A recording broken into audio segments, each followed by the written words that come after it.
Good morning. Opening arts with മൈഫിന്റെ ഒരു പുതിയ സെഷനിലേക്ക് എല്ലാ പ്രേക്ഷകരെയും സ്വാഗതം ചെയ്യുകയാണ്. Good morning Suresh sir. Happy morning Jasmine.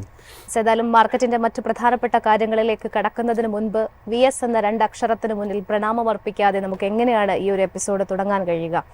വിപ്ലവ സൂര്യൻ VS അച്യുതാനന്ദന് കണ്ണീരോടെ കേരളം വിടചൊല്ലുകയാണ്. ഇപ്പോൾ രാവിലെ മുതൽ ദർബാർ ഹാളിൽ പൊതുദർശനം നടക്കുന്നുണ്ട്. ഉച്ചയ്ക്ക് ശേഷം അദ്ദേഹത്തിന്റെ മൃതദേഹം ആലപ്പുഴയിലേക്ക് 2 മണിയോടുകൂടി കൊണ്ടുപോകും. ദേശീയപാതയിലൂടെയാണ് ആ ഒരു വിലാപയാത്ര നടക്കുക. വിട്ടുവീഴ്ചയില്ലാത്ത സമര നൂറ്റാണ്ട്, കേരളത്തിന്റെ സമര ജ്വാല അണഞ്ഞിരിക്കുന്നു.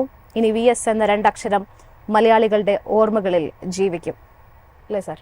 തീർച്ചയായിട്ടും VSന് ആദരാഞ്ജലികൾ പറഞ്ഞുകൊണ്ട് തന്നെ ഇന്നത്തെ ഓപ്പണിംഗ് അവേഴ്സ് നമുക്ക് തുടങ്ങേണ്ടിയിരിക്കുന്നു. വളരെ സങ്കടകരമായി പോയി. തീർച്ചയായിട്ടും എല്ലാവരെയും വളരെ പോപ്പുലർ ആയിട്ടുള്ള ഒരു നേതാവായിരുന്നു. അത് കോമ്രേഡിന് വിട എന്ന് പറയാതെ ക്രൗഡ് പുള്ളർ. തീർച്ചയായിട്ടും. ഏതായാലും നമുക്ക് മാർക്കറ്റിന്റെ ഒരു അപ്ഡേറ്റിലേക്ക് തന്നെ കിടക്കാം. ആദ്യം നമുക്ക് ഇന്നിപ്പോൾ നിഫ്റ്റി 50യും ബാങ്ക് നിഫ്റ്റിയും ഒക്കെ തന്നെ സംബന്ധിച്ചിടത്തോളം ആദ്യ മിനിറ്റുകളിലെ ഒരു റെസ്പോൺസ് എങ്ങനെയാണ് എന്നറിയേണ്ടതുണ്ട്. കഴിഞ്ഞ ദിവസങ്ങളിൽ നിഫ്റ്റി അപേക്ഷിച്ച് ബാങ്ക് നിഫ്റ്റിയിൽ വലിയൊരു മൂവ്മെന്റ് നമ്മൾ കണ്ടതാണ്. ഇന്നിപ്പോൾ ഒരു ഫ്ലാറ്റ് പോസിറ്റീവ് നോട്ടിൽ നിഫ്റ്റി ട്രേഡ് ചെയ്യുമ്പോൾ വീണ്ടും 25,100 എന്നുള്ള ഒരു ലെവല് റീഗെയിൻ ചെയ്തിരിക്കുകയാണ്. നിഫ്റ്റി ബാങ്ക് ഇൻഡെക്സിനെ സംബന്ധിച്ചിടത്തോളം 80 പോയിന്റുകളുടെ ഒരു മുന്നേറ്റം ഇപ്പോൾ കാണുന്നു. 57,000 എന്നുള്ള ഒരു നിലവാരത്തിലേക്ക് നിഫ്റ്റി ബാങ്ക് ഇൻഡെക്സും എത്തിയിരിക്കുകയാണ്. സെക്ടേഴ്സിലേക്ക് നോക്കുന്ന സമയത്ത് ആദ്യ മിനിറ്റിൽ തന്നെ ഒരു മിക്സഡ് ആയിട്ടുള്ള വ്യൂ ആണ് എങ്കിൽ പോലും കഴിഞ്ഞ ദിവസത്തെ അപേക്ഷിച്ച് ഒരു ബെറ്റർ ആയിട്ടുള്ള ഒരു പെർഫോമൻസ് ഇന്ന് വരാനുള്ള ഒരു സാധ്യതയുണ്ട്. കാരണം കോർപ്പറേറ്റ് റിസൾട്ട് തന്നെയാണ് ഇന്നിപ്പോൾ ഏറ്റവും അധികം ഈ ഒരു വീക്ക് അല്ലെങ്കിൽ ഇനി മുന്നോട്ട് ഡ്രൈവ് ചെയ്യാൻ പോകുന്നത്. കാരണം ഇന്ത്യ US ട്രേഡ് ഡീലിനെ സംബന്ധിച്ചിടത്തോളം എങ്ങും എത്താത്ത രീതിയിലുള്ള ഒരു കാര്യങ്ങളുടെ ഒരു പോക്ക് അങ്ങനെ തന്നെയാണ്. സർ, മറ്റ് പ്രധാനപ്പെട്ട കാര്യങ്ങളിലേക്ക് നമുക്ക് കിടക്കാം. ജാസ്മിൻ, നമ്മുടെ VSന്റെ വേർപാടിനെ കുറിച്ച് പറയുന്നതിൻ്റെ അതേ ഇമ്പോർട്ടൻസിൽ തന്നെ നമുക്ക് വേറൊരു കാര്യം വളരെ ഷോക്കിംഗ് ആയിട്ട് വന്നത് നമ്മുടെ വൈസ് പ്രസിഡന്റ് ധങ്കറിന്റെ റെസിഗ്നേഷൻ ആണ്. തീർച്ചയായിട്ടും ഒരു റെസിഗ്നേഷൻ അല്ലെങ്കിൽ ഒരു പ്രായം കാരണം അദ്ദേഹം റിസൈൻ ചെയ്യാന്ന് പറഞ്ഞാൽ അൺയൂഷ്വൽ ആയിട്ടുള്ള ഒരു കാര്യമല്ല. ബട്ട് എന്തുകൊണ്ട് പെട്ടെന്ന്, അതായത് ഇന്നലെ വരെ രാജ്യസഭയുടെ ചെയർമാനായിട്ട് ഇരുന്നിട്ട് പെട്ടെന്ന് അങ്ങനെ ഒരു സംഭവം നടന്നതിൽ എന്താണെന്ന് എന്നും നമുക്ക് മനസ്സിലാവുന്നില്ല എന്നുള്ളതാണ് ഒരു വശത്ത് നമുക്ക് പറഞ്ഞു കേട്ടിരിക്കുന്നു. നമുക്ക് നമ്മുടെ മെയിൻ സബ്ജക്റ്റായ മാർക്കറ്റിലേക്ക് വരികയാണെങ്കിൽ തീർച്ചയായിട്ടും ഇപ്പൊ US market continues to scale new high അല്ലേ. ഇപ്പൊ S&P 500 ഇന്നലെ 0.14% അപ്പായിരുന്നു. അത് കൂടാതെ തന്നെ നാസ്ഡാക്ക് 0.38% അപ്പാണെന്നുള്ളത്. അതായത് S&P 10th ടൈമാണ് ഈ 2025 10th ടൈമാണ് റെക്കോർഡ് ഹൈയിലേക്ക് പോകുന്നത്. അതേസമയം നാസ്ഡാക്ക് ആണെങ്കിൽ 12th ടൈമിലാണ് റെക്കോർഡ് ഹൈ ഹിറ്റ് ചെയ്യുന്നത് എന്നുള്ളത്. ഇപ്പൊ നമ്മളിവിടെ USന്റെ അൺസർട്ടനിറ്റിയെ കുറിച്ചും ടാരിഫിന്റെ എന്താ പറയുക ഇമ്പാക്ട് എക്കണോമിയിൽ വരുമ്പോൾ അവിടെ ഇൻഫ്ലേഷൻ കൂടും എന്നൊക്കെ നമ്മൾ പറഞ്ഞുകൊണ്ടിരിക്കുമ്പോഴും മാർക്കറ്റ് ഇതിനെ ഒന്നും മൈൻഡ് ചെയ്യുന്നില്ല. മാർക്കറ്റ് വേറൊരു തിങ്കിങ്ങിൽ കൂടെയാണ് പോകുന്നത് എന്നുള്ളതാണ്. തീർച്ചയായിട്ടും ഈ ടാരിഫ് അല്ലെങ്കിൽ ടാരിഫിൽ കൂടെ വരുന്ന റവന്യൂ US എക്കണോമിക്ക് അത് പോസിറ്റീവ് ആവും എന്നുള്ള രീതിയിലാണ് സ്റ്റോക്ക് മാർക്കറ്റ് അവിടെ പെരുമാറുന്നത് എന്നുള്ളതാണ്. ഇത് തന്നെ ഒരു പക്ഷേ ട്രംപ് പറഞ്ഞു വെച്ചിരുന്നു എന്നുള്ളത്. അതായത് തീർച്ചയായിട്ടും ഇത് അമേരിക്കൻ എക്കണോമിക്ക് നല്ലതാണ്. ഇപ്പൊ സ്റ്റോക്ക് മാർക്കറ്റ് എന്ന ബാരോമീറ്റർ വെച്ച് നമ്മൾ നോക്കുകയാണെങ്കിൽ അദ്ദേഹം പറയുന്ന വാക്കുകൾക്ക് തീർച്ചയായിട്ടും ഒരു എന്താ പറയുക ഒരു ഓതന്റിസിറ്റി ഉള്ള പോലെ തോന്നുകയാണ് നമുക്ക്. ഇത് എത്ര നാൾ വരെ പോകും നമുക്കറിയില്ല. But as on date as we speak Trump പറഞ്ഞ കാര്യങ്ങൾ കറക്റ്റ് ആയിരുന്നു എന്ന് വേണം മനസ്സിലാക്കാനായിട്ട് ഒരു കാര്യം. പിന്നെ ഇനിയിപ്പോൾ വലിയ ഇമ്പോർട്ടൻ്റ് ആയിട്ടുള്ള റിസൾട്ട്സ് വരുന്നുണ്ട് എന്നുള്ളതാണ്. നാളെയാണ് ടെക് മേജേഴ്സ് ആയ ടെസ്ലയുടെയും ആൽഫാബെറ്റിൻ്റെയൊക്കെ, അതായത് ബുധനാഴ്ച വൈകുന്നേരത്തോടു കൂടിയായിരിക്കും വരുന്നതെന്നുള്ള ഡോളർ ഇൻഡെക്സ് നമ്മൾ നോക്കുകയാണെങ്കിൽ 97.85, അതായത് 0.63% ഡൗൺ ആയിരുന്നു എന്നുള്ള ഇമ്പോർട്ടൻ്റ് ആയിട്ടുള്ള കാര്യം. ഇന്ത്യയും US തമ്മിലുള്ള ട്രേഡ് ഡീല് തീർച്ചയായിട്ടും ഡെഡ് ലൈനായ August 1 ശേഷമായിരിക്കും എന്നുള്ളതിനെ കുറിച്ച് ഒരു ചെറിയൊരു ക്ലാരിറ്റി കിട്ടി തുടങ്ങി എന്നുള്ളതാണ്. അതായത് റഷ് ചെയ്യുന്നില്ല എന്നുള്ളതാണ് ഇതിൽ നിന്ന് നമുക്ക് മനസ്സിലാക്കാൻ കഴിയുന്നത്. ശരിക്കും പറഞ്ഞാൽ മിഡ് ഓഗസ്റ്റോട് കൂടി അവരുടെ ഡെലിഗേറ്റ് ടീം ഇന്ത്യയിലേക്ക് വരും എന്ന് നെക്സ്റ്റ് റൗണ്ട് ഓഫ് ഡിസ്കഷൻ എന്നാണ് പറയുന്നത്. 5 റൗണ്ട് ഓഫ് ഡിസ്കഷൻ ഓൾറെഡി കഴിഞ്ഞു. 5 റൗണ്ട് ഓഫ് ഡിസ്കഷൻ അല്ലെങ്കിൽ നെഗോസിയേഷൻ ഓൾറെഡി കഴിഞ്ഞു. 6ാമത്തെ നെഗോസിയേഷൻ ആണ് ഈ വരാൻ പോകുന്നത് August മിഡോട് കൂടി. അതും ഇന്ത്യയിലാണ് നടക്കുന്നത്. US ഡെലിഗേറ്റ് ടീം ഇങ്ങോട്ടേക്ക് വരും എന്നാണ് പറയപ്പെടുന്നത്.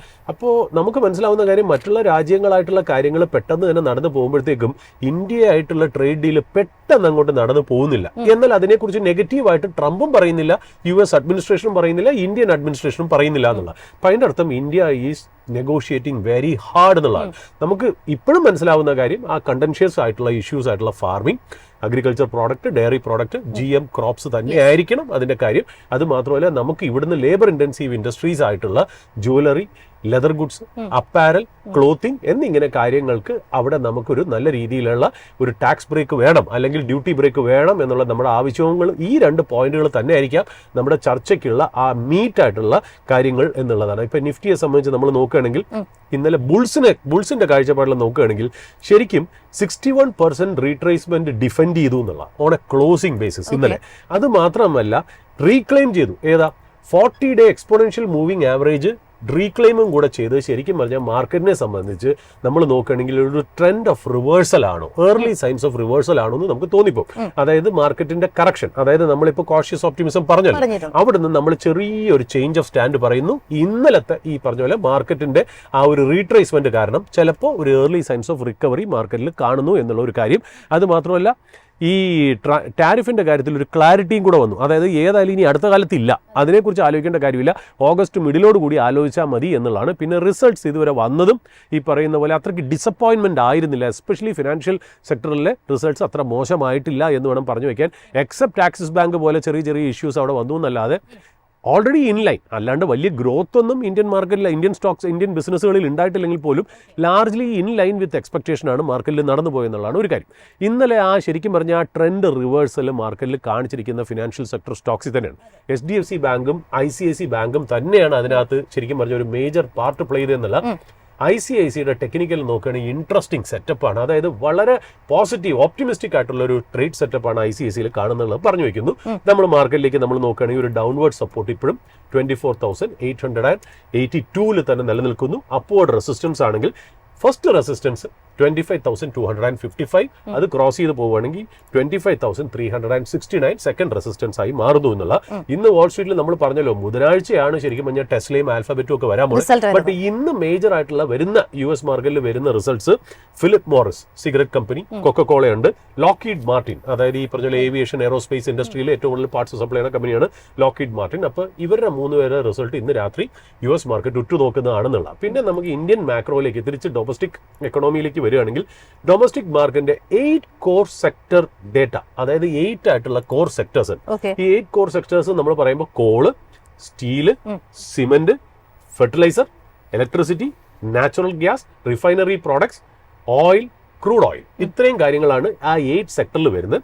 അതിന്റെ ശരിക്കും പറഞ്ഞാൽ അതിന്റെ ഡേറ്റ കാണിക്കുന്നത് ഇത്രയും സെക്ടർ എന്ന് പറഞ്ഞാൽ നമ്മുടെ IIPയുടെ 40%, ഇൻഡെക്സ് ഓഫ് ഇൻഡസ്ട്രിയൽ പ്രൊഡക്ഷന്റെ 40% ഈ 8 കോർ സെക്ടേഴ്സ് തന്നെ.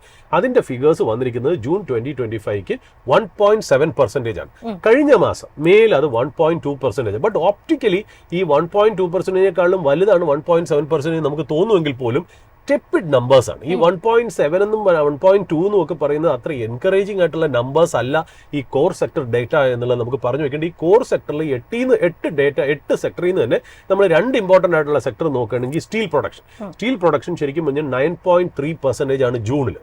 അത് കഴിഞ്ഞ മാസം 7.4% ആയിരുന്നു. കഴിഞ്ഞ മാസം എന്ന് പറയുമ്പോൾ മെയിൽ 7.4% ആണെന്നുള്ള.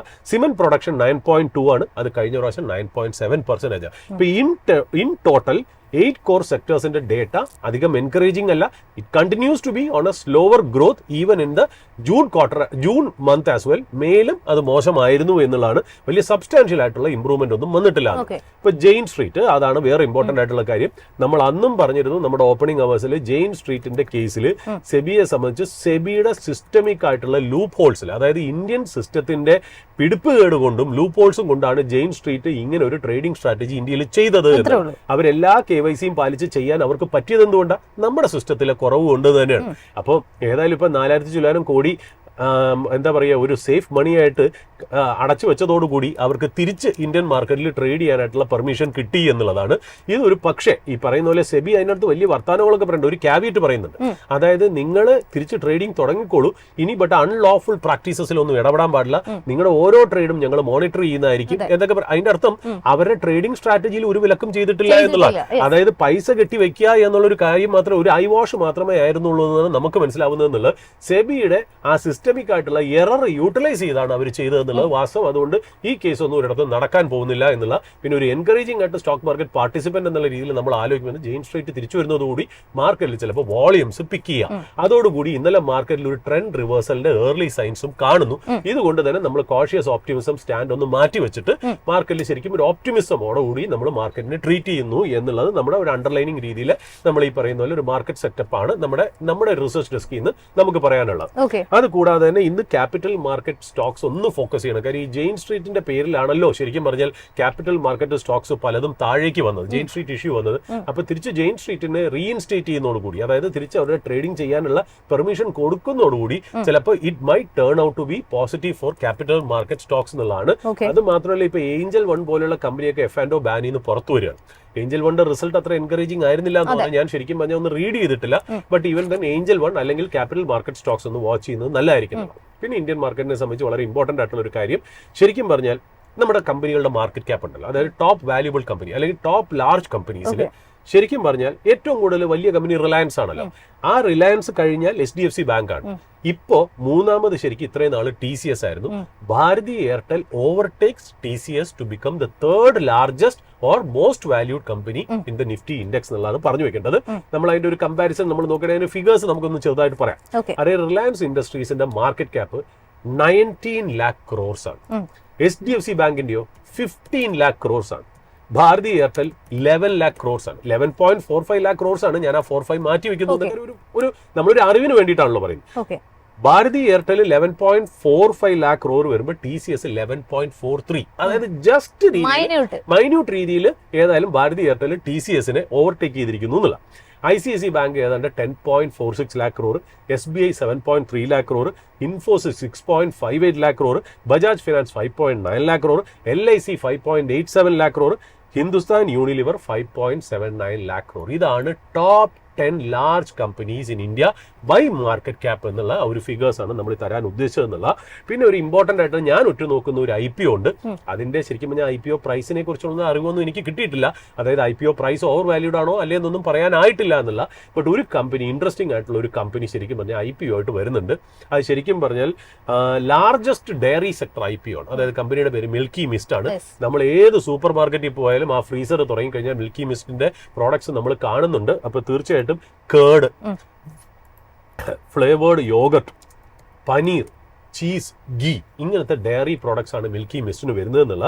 അവർ ഏതാണ്ട് 2035 കോടി IPO വഴി റേസ് ചെയ്യാൻ പോകുന്നു. അതിന് രസമായിട്ടുള്ള ഒരു കാര്യം ശരിക്കും പറഞ്ഞാൽ ഓഫർ ഫോർ സെയിൽ, അതായത് പ്രൊമോട്ടർ അതിന്റെ 250 കോടി മാത്രമേ സെല് ചെയ്യുന്നുള്ളൂ എന്നുള്ളത്. ബാക്കി കൂടുതലും ഫ്രഷ് ഇഷ്യൂ ആണ്. അതായത് 1785 crores ഫ്രഷ് ഇഷ്യൂ ആണ്. അപ്പൊ ഇൻ ടോട്ടൽ അവർ 2000 കോടിയുടെ ഒരു റേസിംഗ് ത്രൂ IPO ആണ്. അത് എപ്പോഴാണ് വരുന്നത് എന്നുള്ള കാര്യം എനിക്ക് പിടിയില്ല. ബട്ട് അതൊരു ഇൻട്രസ്റ്റിംഗ് ആയിട്ടുള്ള കാര്യം. തീർച്ചയായിട്ടും വളരെ നല്ല ഒരു കൺസ്യൂമർ ഗുഡ് കമ്പനിയാണ് മിൽക്കി മിസ്റ്റ് എന്ന് പറഞ്ഞു വെക്കാതെ വയ്യ എന്നുള്ളതാണ്. പിന്നെ RIL നമ്മുടെ തീർച്ചയായിട്ടും ഇന്നലെ നമുക്കൊരു വെബിനാറും കൂടി ഉണ്ടായിരുന്നു എന്നുള്ള മൈഫിന്റെ ആ ഇൻസ്റ്റിറ്റ്യൂട്ടിന്റെ പേരിൽ ഞാനൊരു വെബിനാറും കൂടെ ഇന്നലെ ചെയ്തിരുന്നു 9 മണിക്ക്. എല്ലാവരും ഇന്നലെ അത്ഭുതപ്പെട്ട് കാണുന്ന ഒരു കാര്യം, റിലയൻസ് ഇൻഡസ്ട്രീസിന്റെ റിസൾട്ട് അത്ര മോശമല്ലെങ്കിൽ പോലും എന്തുകൊണ്ട് റിലയൻസ് ഇൻഡസ്ട്രീസ് ഇന്നലെ 3% ഡൗൺ ആയി എന്നുള്ളൊരു ചോദ്യമാണ് പലരുടെയും മനസ്സിൽ വരുന്നതെന്നുള്ള ഒരു കാര്യം തുറന്നു പറയട്ടെ. ശരിക്കും പറഞ്ഞാൽ റിലയൻസ് ഇൻഡസ്ട്രീസിന്റെ 3 മെയിൻ ഡിവിഷൻ. ഒന്ന് ഓയിൽ ടു കെമിക്കൽ ബിസിനസ്, രണ്ടാമത് ജിയോ പ്ലാറ്റ്ഫോംസ്, മൂന്നാമത് റീറ്റെയിൽ.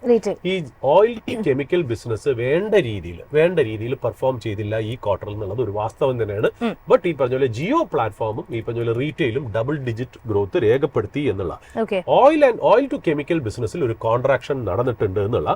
അത് മാത്രമല്ല മാർജിന്റെയും പ്രോഫിറ്റിന്റെയും കാര്യത്തിൽ മാർക്കറ്റ് അല്ലെങ്കിൽ അനലിസ്റ്റിന്റെ എക്സ്പെക്ടേഷന് താന്ന രീതിയിലാണ് അത് റിസൾട്ട് വന്നു എന്നുള്ളതാണ്.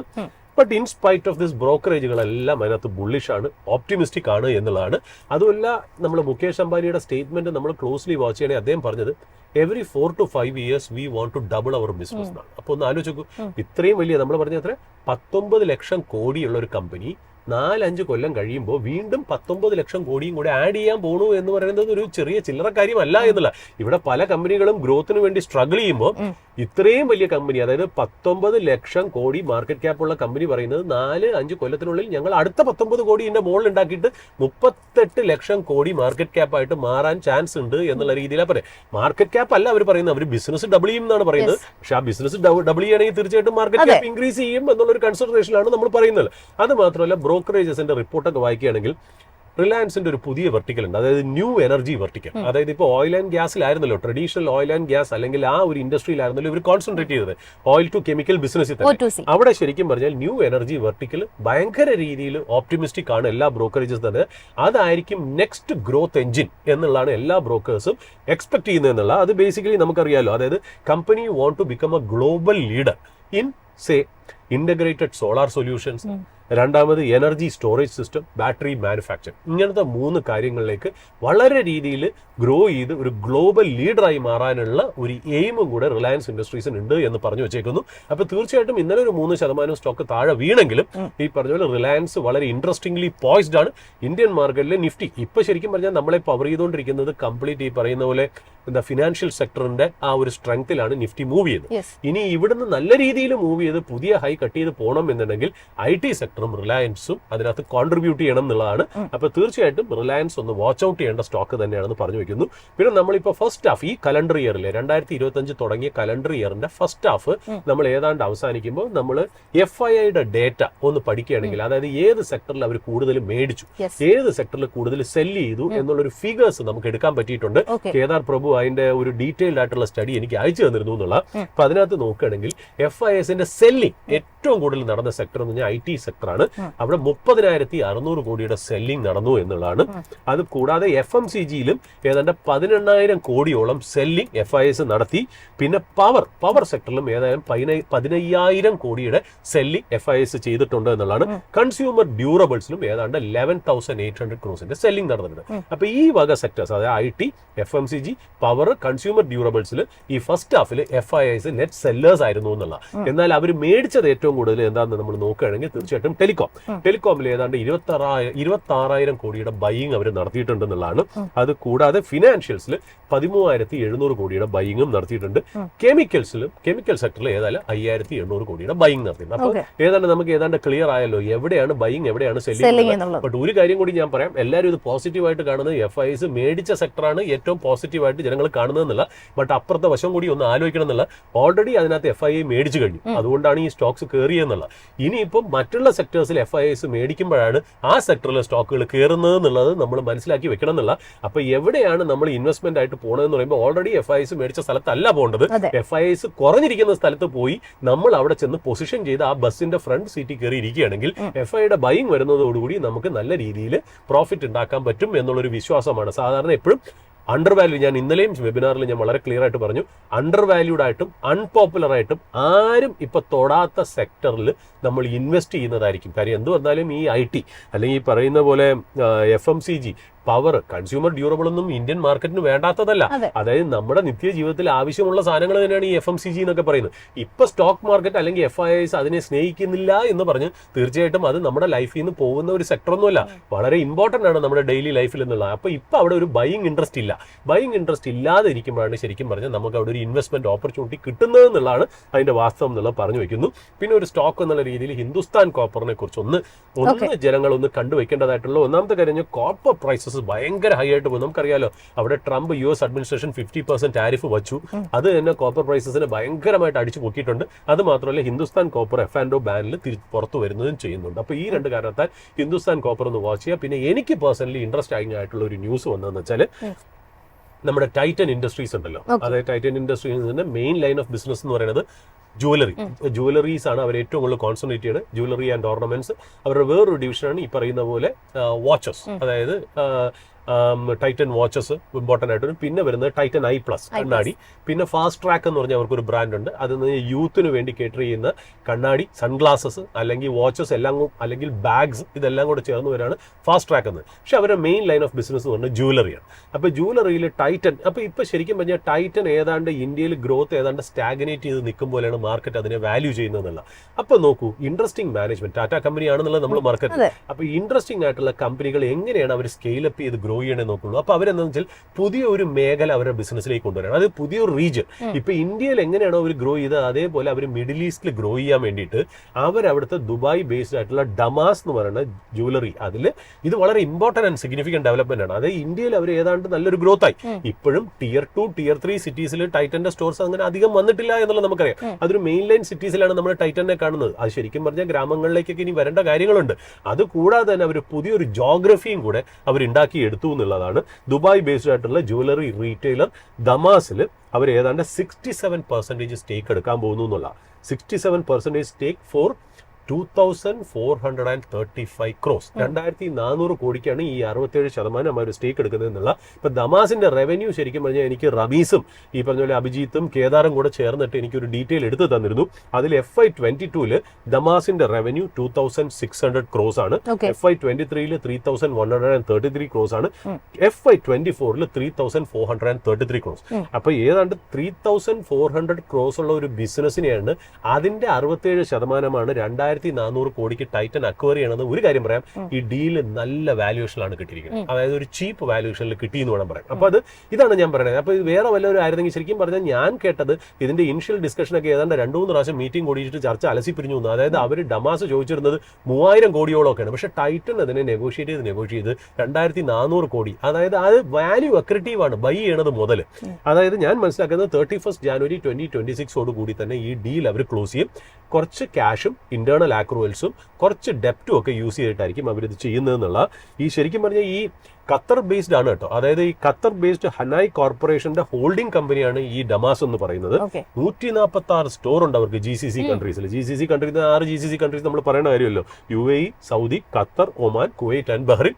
അവിടെ 146 സ്റ്റോഴ്സ് അവർക്ക് ഉണ്ടെന്നുള്ള. ഇപ്പൊ ടൈറ്റന് ശരിക്കും പറഞ്ഞാൽ ഈ പറയുന്ന ഒരു പുതിയ ജോഗ്രഫി അവരുടെ ബിസിനസ്സിലേക്ക് വരുന്നത് വളരെ പോസിറ്റീവ് ആയിട്ടുള്ള കാര്യം. അത് മാത്രമല്ല ഇപ്പൊ നമ്മുടെ കേരള ബേസ്ഡ് ജുവലറിന് വലിയൊരു കോമ്പറ്റീറ്ററും ആയി എന്നുള്ള കാര്യം. ഇപ്പൊ ഡമാസ് എന്ന് പറഞ്ഞാൽ UAE ബേസ്ഡ് അല്ലെങ്കിൽ ഒരു ഖത്തർ ബേസ്ഡ് കമ്പനി ആയതുകൊണ്ട് കൂടുതലും അവരുടെ ഡിസൈൻസ് ഏതാണ്ട് ഒരു മിഡിൽ ഈസ്റ്റേൺ കൾച്ചറിലാണ്.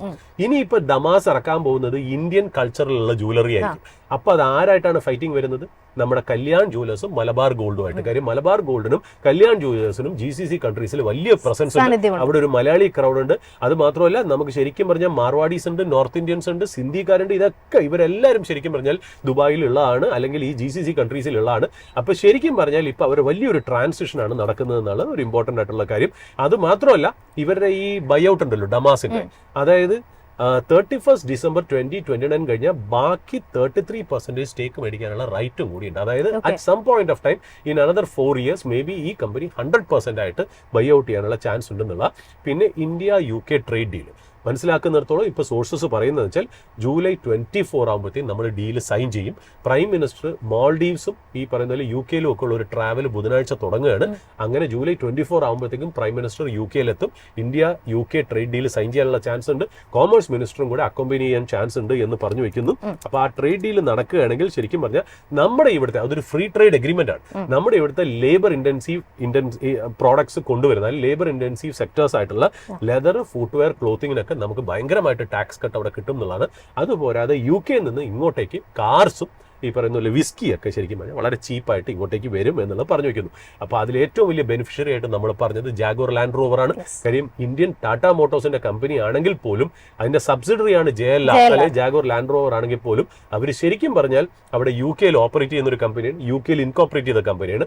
അപ്പോൾ UK ട്രേഡ് ഡീൽ നടക്കുന്നത് കൂടി ജാഗോർ ലാൻഡ് റോവർ ഡ്യൂട്ടി കുറഞ്ഞ് ഇന്ത്യയിലേക്ക് വരും. അതായത് ഒരു ഉദാഹരണം നമ്മൾ പറഞ്ഞത് 1,20,00,000-30,00,000 വരുന്ന റേഞ്ച് റോവർ ഡിഫൻഡർ അല്ലെങ്കിൽ ലാൻഡ് റോവർ ഡിഫൻഡർ എന്ന് പറയുന്ന വണ്ടി തീർച്ചയായിട്ടും ഈ ടാക്സ് ഒക്കെ മാറ്റി വെക്കുകയാണെങ്കിൽ ഒരു 70 ലക്ഷത്തിനോ 80 ലക്ഷത്തിനോ കിട്ടും. അതായത് ഒരു ഫോർച്യൂണർ തന്നെ 50-55 ലക്ഷം രൂപയുണ്ട്.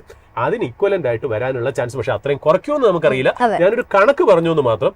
അതായത് ഇന്ത്യൻ മാർക്കറ്റിൽ ശരിക്കും പറഞ്ഞാൽ വളരെ ചീപ്പായിട്ട് ജാഗോർ ലാൻഡ് റോവർ വണ്ടികൾ കിട്ടും എന്നുള്ളത് പറഞ്ഞു വെക്കണമെന്നുള്ളൂ. അപ്പൊ ഇങ്ങനത്തെ കുറച്ച് കാര്യങ്ങളാണ് ശരിക്കും പറഞ്ഞാൽ മാർക്കറ്റിൽ ഒരു ഓപ്പണിംഗ് സ്റ്റേറ്റ്മെന്റ് ആയിട്ട് നമുക്ക് ഇന്ന് പറയേണ്ടതെന്നുള്ളതാണ്. മാർക്കറ്റിൽ ഇപ്പൊ എനിക്ക് തോന്നുന്നു നമുക്കൊരു ലൈവ് എടുക്കാനുള്ള സമയമായി തോന്നുന്നു. പിന്നെ ക്ഷമിക്കണം, ഈ പറഞ്ഞ പോലെ എനിക്ക് കോൾഡ് വിട്ട് മാറിയിട്ടില്ല എന്നുള്ളതാണ്. എങ്കിലും ഈ പറയുന്ന പോലെ എനിക്ക് ഓപ്പണിംഗ് അവേഴ്സ് അവതരിപ്പിക്കാൻ മാറി നിൽക്കാൻ എനിക്ക് പറ്റാത്തതുകൊണ്ട് തീർച്ചയായിട്ടും നിങ്ങളുടെ മുന്നിലേക്ക് ഞാൻ വരുന്നു. എന്തെങ്കിലും കുറവുകളുണ്ടെങ്കിൽ ക്ഷമിക്കണം എന്ന് കൂടി പറഞ്ഞു വെക്കുന്നു ജാസ്മിൻ. സാർ ഏതായാലും പറഞ്ഞതുപോലെ തന്നെ നമുക്ക് ലൈവ് അപ്ഡേറ്റിലേക്ക് പോകാം. അതിനായിട്ട് ഇപ്പോൾ റിസർച്ച് ഡെസ്കിൽ നിന്ന് നിഖിലാണ് ജോയിൻ ചെയ്യുന്നത്. Good morning Nikhil. Good morning Jasmine. Nikhil, ഇന്നത്തെ ഒരു മാർക്കറ്റിന്റെ തുടക്കഘട്ടത്തിലെ ഒരു പെർഫോമൻസ് നമ്മൾ പരിശോധിക്കുകയാണെന്നുണ്ടെങ്കിൽ 25,100 എന്നുള്ള ഒരു നിലയിലേക്ക് നിഫ്റ്റി 50 എത്തിയിരിക്കുകയാണ്. ആദ്യ മിനിറ്റിൽ ഒരു ഫ്ലാറ്റ് ടു പോസിറ്റീവ് നോട്ടിലുള്ള ട്രേഡിംഗ് കാണുന്നുണ്ട്. നിഫ്റ്റി ബാങ്ക് ഇൻഡെക്സിലും ഇന്നിപ്പോൾ ഒരു പോസിറ്റിവിറ്റി ആണുള്ളത്. മറ്റ് പ്രധാനപ്പെട്ട അപ്ഡേറ്റ്സ് എന്തൊക്കെയാണ്? ജാസ്മിൻ സൂചിപ്പിച്ചതുപോലെ തന്നെ നിഫ്റ്റി 50 പരിശോധിക്കുകയാണെങ്കിൽ തുടർച്ചയായിരുന്ന 2 ദിനങ്ങൾക്ക് ശേഷം നേരിട്ടിരുന്ന ഒരു ഇടിവിന് ശേഷം ഇന്നലെ 25,000 എന്ന് പറയുന്ന ഒരു ലെവൽ റീഗെയിൻ ചെയ്തുകൊണ്ടുള്ള ഒരു ക്ലോസിംഗ് ആയിരുന്നു വിപണിയെ സംബന്ധിച്ചിടത്തോളം ഉണ്ടായിരുന്നത്. ഇന്നത്തെ ഒരു ട്രേഡിംഗ് പരിശോധിക്കുകയാണെങ്കിലും നിലവിൽ ഇപ്പോൾ 25,100 മുകളിൽ, അതായത് 25,109 എന്ന് പറഞ്ഞൊരു നിരക്കിലാണ് നിലവിൽ ഇപ്പോൾ നിഫ്റ്റി 50യെ സംബന്ധിച്ചിടത്തോളം ഒരു പൊസിഷൻ ചെയ്തിരിക്കുന്നത്. മാർജിനലായ ഒരു നേട്ടം മാത്രമാണ് ഒരു പെർസെൻറ്റേജ് ടേംസിൽ നോക്കുമ്പോൾ നിലവിൽ ഇപ്പോൾ നിഫ്റ്റി 50യുടെ ഭാഗത്ത് നിന്നുണ്ടാകുന്നത്.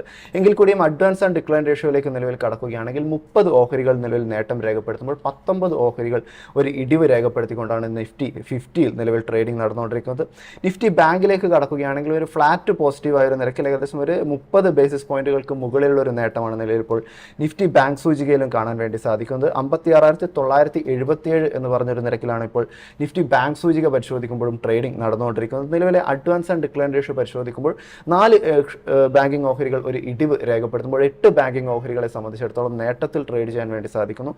ജനറലി ഒരു ട്രെൻഡ് നോക്കുകയാണെങ്കിൽ നിലവിൽ ഇപ്പോൾ നിഫ്റ്റി 50 പരിശോധിക്കുകയാണെങ്കിലും നിഫ്റ്റി ബാങ്ക് പരിശോധിക്കുകയാണെങ്കിലും കൂടുതൽ കമ്പനികളും ഒരു നേട്ടത്തിൽ ട്രേഡ് ചെയ്യുന്ന ഒരു കാഴ്ചയാണ് നിലവിൽ ഇപ്പോൾ വിപണിയിൽ കാണാൻ വേണ്ടി സാധിക്കുന്നത്. അടുത്തായിട്ട് നിഫ്റ്റി 50യിലേക്ക് മടങ്ങി വരികയാണെങ്കിൽ ഒരു ടോപ്പ് ഗെയിനറായിട്ട് നിലവിൽ കാണാൻ സാധിക്കുന്ന ഇറ്റേണലിൻ്റെ ഓഹരികളാണ്. ഇന്നിപ്പോൾ പാദഫലവും മറ്റുമൊക്കെ വന്നിരുന്ന കമ്പനിയുടെ ഒരു മാർക്കറ്റ് പെർഫോമൻസ് നിലവിൽ പരിശോധിക്കുകയാണെങ്കിൽ ഏകദേശം ഒരു 10% ഒരു നേട്ടം നിലനിർത്തിക്കൊണ്ടുള്ള ഒരു ട്രേഡിംഗ് നിലവിൽ ഇപ്പോൾ ഇറ്റേണലിന് കാഴ്ചവെക്കാൻ വേണ്ടി സാധിക്കുന്നു. ഇറ്റേണലിൻ്റെ മറ്റ് വിവരങ്ങളിലേക്ക് കൂടി കടക്കുകയാണെങ്കിൽ നിലവിൽ ജെഫ്രീസിൻ്റെ ഒരു ബ്രോക്കറേജ് റിപ്പോർട്ട് കൂടിയാണ് നമുക്ക് പങ്കുവയ്ക്കാനായിട്ടുള്ളത്. നിലവിൽ ഇറ്റേണലിന് ജെഫ്രീസ് ഒരു ബൈ റേറ്റിംഗ് ആണ് നൽകിയിരിക്കുന്നത്. ടാർഗറ്റ് പ്രൈസ് ആയിട്ട് 400 രൂപയാണ് ഇപ്പോൾ ടാർഗറ്റ് പ്രൈസ് പറഞ്ഞിരിക്കുന്നത്. നിലവിലെ ഒരു ട്രേഡിംഗ് പരിശോധിക്കുകയാണെങ്കിൽ 299, 300 രൂപ എന്ന് പറഞ്ഞൊരു നിരക്കിലാണ് ഇപ്പോൾ ഇറ്റേണലിൽ ഒരു ട്രേഡിംഗ് നടന്നുകൊണ്ടിരിക്കുന്നത്. കമ്പനിയെ സംബന്ധിച്ചിടത്തോളം 2026 ഒന്നാം പാദഫലവും മറ്റുമൊക്കെ ഒരു മിക്സഡ് ആയ രീതിയിലും മറ്റുമൊക്കെ ആയിരുന്നു റിസൾട്ട് വന്നിരുന്നത്. അതായത് നെറ്റ് പ്രോഫിറ്റ് നോക്കുകയാണെങ്കിലും എബിറ്റ നോക്കുകയാണെങ്കിലും മറ്റുമൊക്കെ കമ്പനിക്ക് ഒരു ഇടിവുണ്ടായെങ്കിൽ കൂടിയും കമ്പനിയുടെ റവന്യൂ വർദ്ധിക്കുന്ന ഒരു കാഴ്ചയായിരുന്നു ഇറ്റേണലിൽ ഉണ്ടായിരുന്നത്. എങ്കിൽ കൂടിയും കമ്പനിയുടെ മാനേജ്മെൻറ്റിൻ്റെ ഒരു കമൻട്രി പരിശോധിക്കുകയാണെങ്കിൽ വളരെ പോസിറ്റീവായിട്ടുള്ള ഒരു കമൻട്രി മറ്റുമൊക്കെ മാനേജ്മെൻറ്റിൻ്റെ ഭാഗത്ത് നിന്ന് വന്നത് നിലവിൽ ഇപ്പോൾ ഓഹരിക്ക് വലിയ ഒരു പിന്തുണ നൽകുന്ന ഒരു കാഴ്ചയാണുള്ളത്. കൂടാതെ കമ്പനിയുടെ ഗ്രോത്ത് പരിശോധിക്കുകയാണെങ്കിലും വളരെ സ്ട്രോങ് ഗ്രോത്തിനുള്ളൊരു ചാൻസ് ഉണ്ട് എന്നൊരു കാര്യമാണ് ഇപ്പോൾ ജെഫ്രീസ് ചൂണ്ടിക്കാണിക്കുന്നത്. കൂടാതെ മാർജിൻസിലേക്കും മറ്റുമൊക്കെ കടക്കുകയാണെങ്കിൽ ഇനി വരുന്ന പാദങ്ങളിലും മറ്റുമൊക്കെ മാർജിൻസിലും മറ്റുമൊക്കെ ഒരു റിക്കവറി ഉണ്ടാകുന്നു. കൂടാതെ കോമ്പറ്റീഷൻ പരിശോധിക്കുകയാണെങ്കിലും കോമ്പറ്റീഷൻ പ്രഷറും മറ്റുമൊക്കെ കുറയുന്നു എന്നുള്ളൊരു കാര്യം നിലവിൽ ഇപ്പോൾ ഇറ്റേണലിന് പോസിറ്റീവാണ് എന്നൊരു കാര്യം ജെഫ്രീസ് ചൂണ്ടിക്കാണിക്കുന്നു. കൂടാതെ ഫുഡ് ഗ്രോത്തും മറ്റുമൊക്കെ പരിശോധിക്കുകയാണെങ്കിൽ ഫുഡ് ഗ്രോത്തും മറ്റുമൊക്കെ ഒരു മോഡറേറ്റ് ആയിട്ടുള്ള ഒരു ലെവലിൽ മാത്രമാണ് ഗ്രോത്ത് കാഴ്ചവെച്ചിരുന്നെങ്കിൽ കൂടിയും അടുത്ത പാദങ്ങളിലേക്ക് മറ്റുമൊക്കെ കടക്കുമ്പോഴേക്കും മറ്റുമൊക്കെ മാർജിൻസിൽ അടക്കം ഒരു റിക്കവറിയും മറ്റുമൊക്കെ ഫുഡ് ഡെലിവറി സെക്ടറിൽ ഉണ്ടാകും എന്നൊരു പോസിറ്റീവായ ഒരു ഔട്ട്ലുക്കാണ് നിലവിൽ ഇപ്പോൾ ഇറ്റേണലിന് ജെഫ്രീസ് നൽകിയിരിക്കുന്നത്. എന്തായാലും നിലവിലെ നിഫ്റ്റി 50 കമ്പനികളുടെ ഒരു പെർഫോമൻസ് പരിശോധിക്കുമ്പോൾ ഇറ്റേണൽ ഏകദേശം ഒരു 10.4% ഒരു നേട്ടം ഇപ്പോൾ നിലനിർത്തുന്നു. മറ്റ് കമ്പനികൾ പരിശോധിക്കുകയാണെങ്കിൽ നിലവിൽ ഇപ്പോൾ ഭാരത് ഇലക്ട്രോണിക്സിൻ്റെ ഓഹരികൾ പരിശോധിക്കുകയാണെങ്കിൽ ഏകദേശം 1%-ഓളമുള്ളൊരു നേട്ടം രേഖപ്പെടുന്നു. ബാങ്കിങ് ഭീമനായിട്ടുള്ള HDFC ബാങ്ക് പരിശോധിക്കുകയാണെങ്കിലും ഏകദേശം 0.5%-ഓളമുള്ളൊരു നേട്ടത്തിലേക്ക് HDFC ബാങ്കും ഇപ്പോൾ കടന്നിരിക്കുന്നു. അതായത് ഇന്നലെ ഉണ്ടായിരുന്ന ഒരു റാലി HDFC ബാങ്കിനെ സംബന്ധിച്ചിടത്തോളം ഇന്നും ഇപ്പോൾ കണ്ടിന്യൂ ചെയ്യുന്ന ഒരു കാഴ്ചയാണ് HDFC ബാങ്കിനെ സംബന്ധിച്ചിടത്തോളം കാണാൻ സാധിക്കുന്നത്.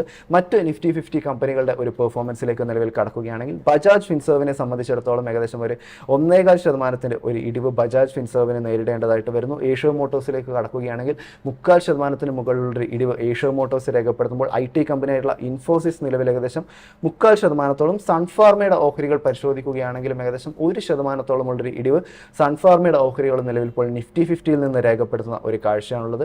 അടുത്തായിട്ട് നിഫ്റ്റി ബാങ്കിലേക്ക് കടക്കുകയാണെങ്കിൽ ഒരു ഫ്ലാറ്റ് പോസിറ്റീവായ ഒരു നിരക്കിൽ 56,998 എന്ന് പറയുന്ന ഒരു നിരക്കിൽ നിഫ്റ്റി ബാങ്കിൽ ഇപ്പോൾ ട്രേഡിംഗ് പുരോഗമിച്ചുകൊണ്ടിരിക്കുന്നു. നിഫ്റ്റി ബാങ്കിങ്ങിലെ കമ്പനികളുടെ ഒരു പെർഫോമൻസ് നിലവിൽ പരിശോധിക്കുകയാണെങ്കിൽ ഇന്നലത്തെ ഒരു മികച്ച പെർഫോമൻസ് ICICI ബാങ്കിൻ്റെ ഭാഗത്തും HDFC ബാങ്കിൻ്റെ ഭാഗത്തു നിന്നും തുറന്നുകൊണ്ടിരിക്കുന്നു.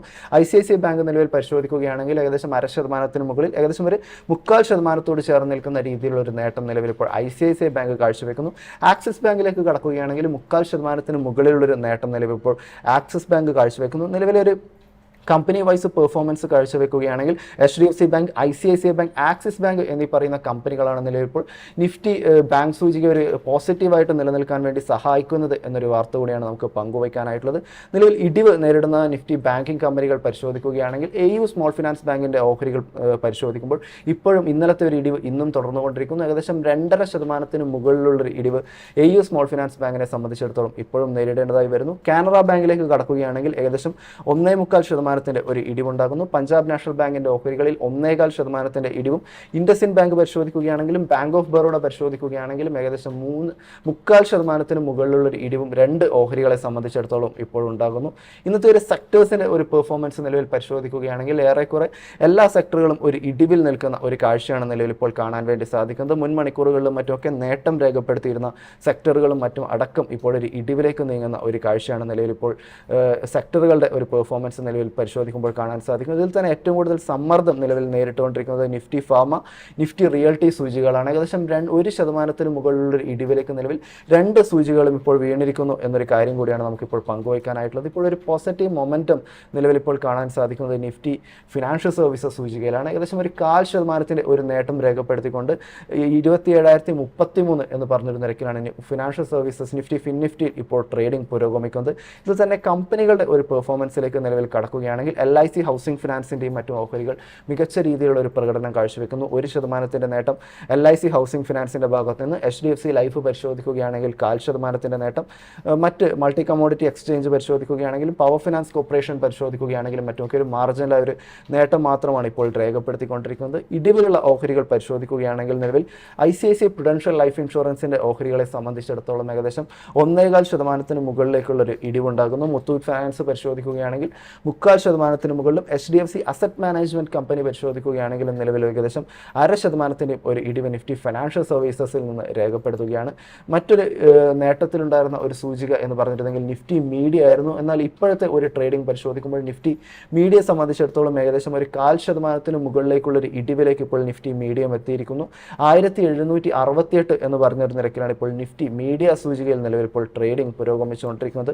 ഇന്നത്തെ ഒരു ട്രേഡിംഗിൽ ഏറ്റവും കൂടുതൽ സമ്മർദ്ദം നിലവിൽ നേരിടുന്നതായി കാണാൻ സാധിക്കുന്നത് നിഫ്റ്റി റിയൽറ്റി ആയിരുന്നു. ഏകദേശം 1% മുകളിൽ ഏകദേശം 1.25% ചേർന്ന് നിൽക്കുന്ന രീതിയിലുള്ള ഒരു ഇടിവിലാണ് നിലവിൽ ഇപ്പോൾ നിഫ്റ്റി റിയൽറ്റി ഇപ്പോൾ പൊസിഷൻ ചെയ്തിരിക്കുന്നത്. 994 എന്ന് പറഞ്ഞൊരു നിരക്കിലാണ് നിഫ്റ്റി റിയൽറ്റിയിൽ ഇപ്പോൾ ട്രേഡിംഗ് നടന്നുകൊണ്ടിരിക്കുന്നത്. ഇതിൽ തന്നെ കമ്പനികളുടെ ഒരു പെർഫോമൻസ് പരിശോധിക്കുകയാണെങ്കിൽ മഹീന്ദ്ര ലൈഫ് സ്പേസിൻ്റെ ഓഹരികളിൽ ഏകദേശം 0.5% ഒരു നേട്ടം മാത്രം രേഖപ്പെടുത്തുമ്പോൾ മറ്റുള്ള കമ്പനികളിലൊക്കെ തന്നെ ഒരു ഇടിവിലേക്ക് പോയിരിക്കുന്നു. ഇതിൽ തന്നെ എടുത്തു പറയേണ്ടത് ഒബ്രോയ് റിയൽറ്റിയുടെയും മറ്റുമൊക്കെ ഓഹരികളാണ്. ഏകദേശം 1.25% മുകളിലുള്ള ഇടിവ് ഒബ്രോയ് റിയൽറ്റിയും മറ്റുമൊക്കെ ഇപ്പോൾ പ്രകടമാക്കുന്നു. കമ്പനിയെ സംബന്ധിച്ചിടത്തോളം പറയുകയാണെങ്കിൽ പ്രതീക്ഷക്കൊത്തുയർന്ന ഒരു പാദഫലവും മറ്റും കാഴ്ചവെക്കാൻ വേണ്ടിയിട്ട് ഒബ്രോയ് റിയൽറ്റിക്ക് സാധിച്ചിരുന്നില്ല.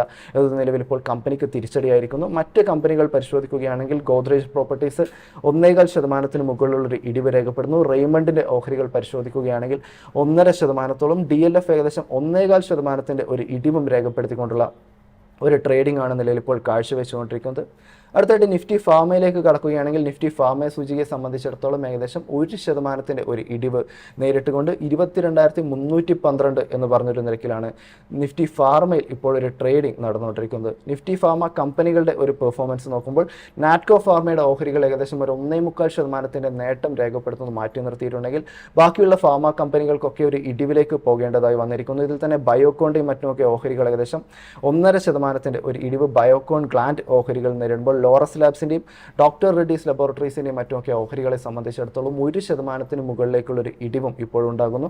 ഗ്ലെൻമാർക്ക് ഫാർമ പരിശോധിക്കുകയാണെങ്കിലും ഡിവിസ് ലാബ്സ് പരിശോധിക്കുകയാണെങ്കിലും ഏകദേശം 3.25% മുകളിൽ 1% ചേർന്ന് നിൽക്കുന്ന രീതിയിലുള്ള ഒരു ഇടിവിലേക്ക് ഇരു ഓഹരികളും ഇപ്പോൾ വീണിരിക്കുന്നു. അടുത്തായിട്ട് മറ്റൊരു ബ്രോക്കറേജ് റിപ്പോർട്ടായിട്ട് നിലവിൽ ഇപ്പോൾ പങ്കുവയ്ക്കാനായിട്ടുള്ളത് മോർഗൻ സ്റ്റാൻലി അൾട്രാടെക് സിമെൻറ്റിന് നൽകിയിരിക്കുന്ന ഒരു ബ്രോക്കറേജ് റിപ്പോർട്ടാണ്. നിലവിൽ ഇപ്പോൾ അൾട്രാടെക് സിമെൻറ്റിന് ഒരു ഓവർവെയ്റ്റ് റേറ്റിംഗ് ആണ് നിലവിൽ ഇപ്പോൾ മോർഗൻ സ്റ്റാൻലി നൽകിയിരിക്കുന്നത്. ടാർഗറ്റ് പ്രൈസ് ആയിട്ട് 14,000 രൂപയാണ് ടാർഗറ്റ് പ്രൈസ് ആയിട്ട് പറഞ്ഞിരിക്കുന്നത്.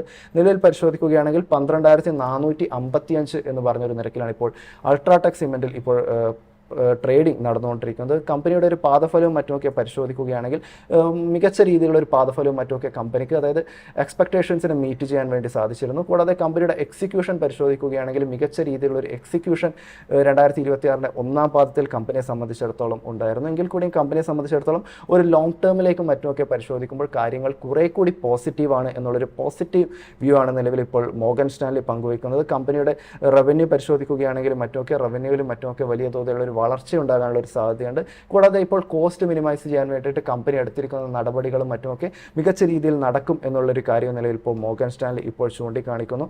നിലവിൽ ഇപ്പോൾ ഒരു സിമെന്റ് സെക്ടറിലെ ഒരു ടോപ്പ് പിക്കായിട്ട് നിലവിൽ ഇപ്പോൾ മോർഗൻ സ്റ്റാൻലി ചൂസ് ചെയ്തിരിക്കുന്നത് അൾട്രാടെക് സിമെന്റിനെയാണ് എന്നൊരു വാർത്ത കൂടിയാണ് നമുക്ക് പങ്കുവയ്ക്കാനായിട്ടുള്ളത്.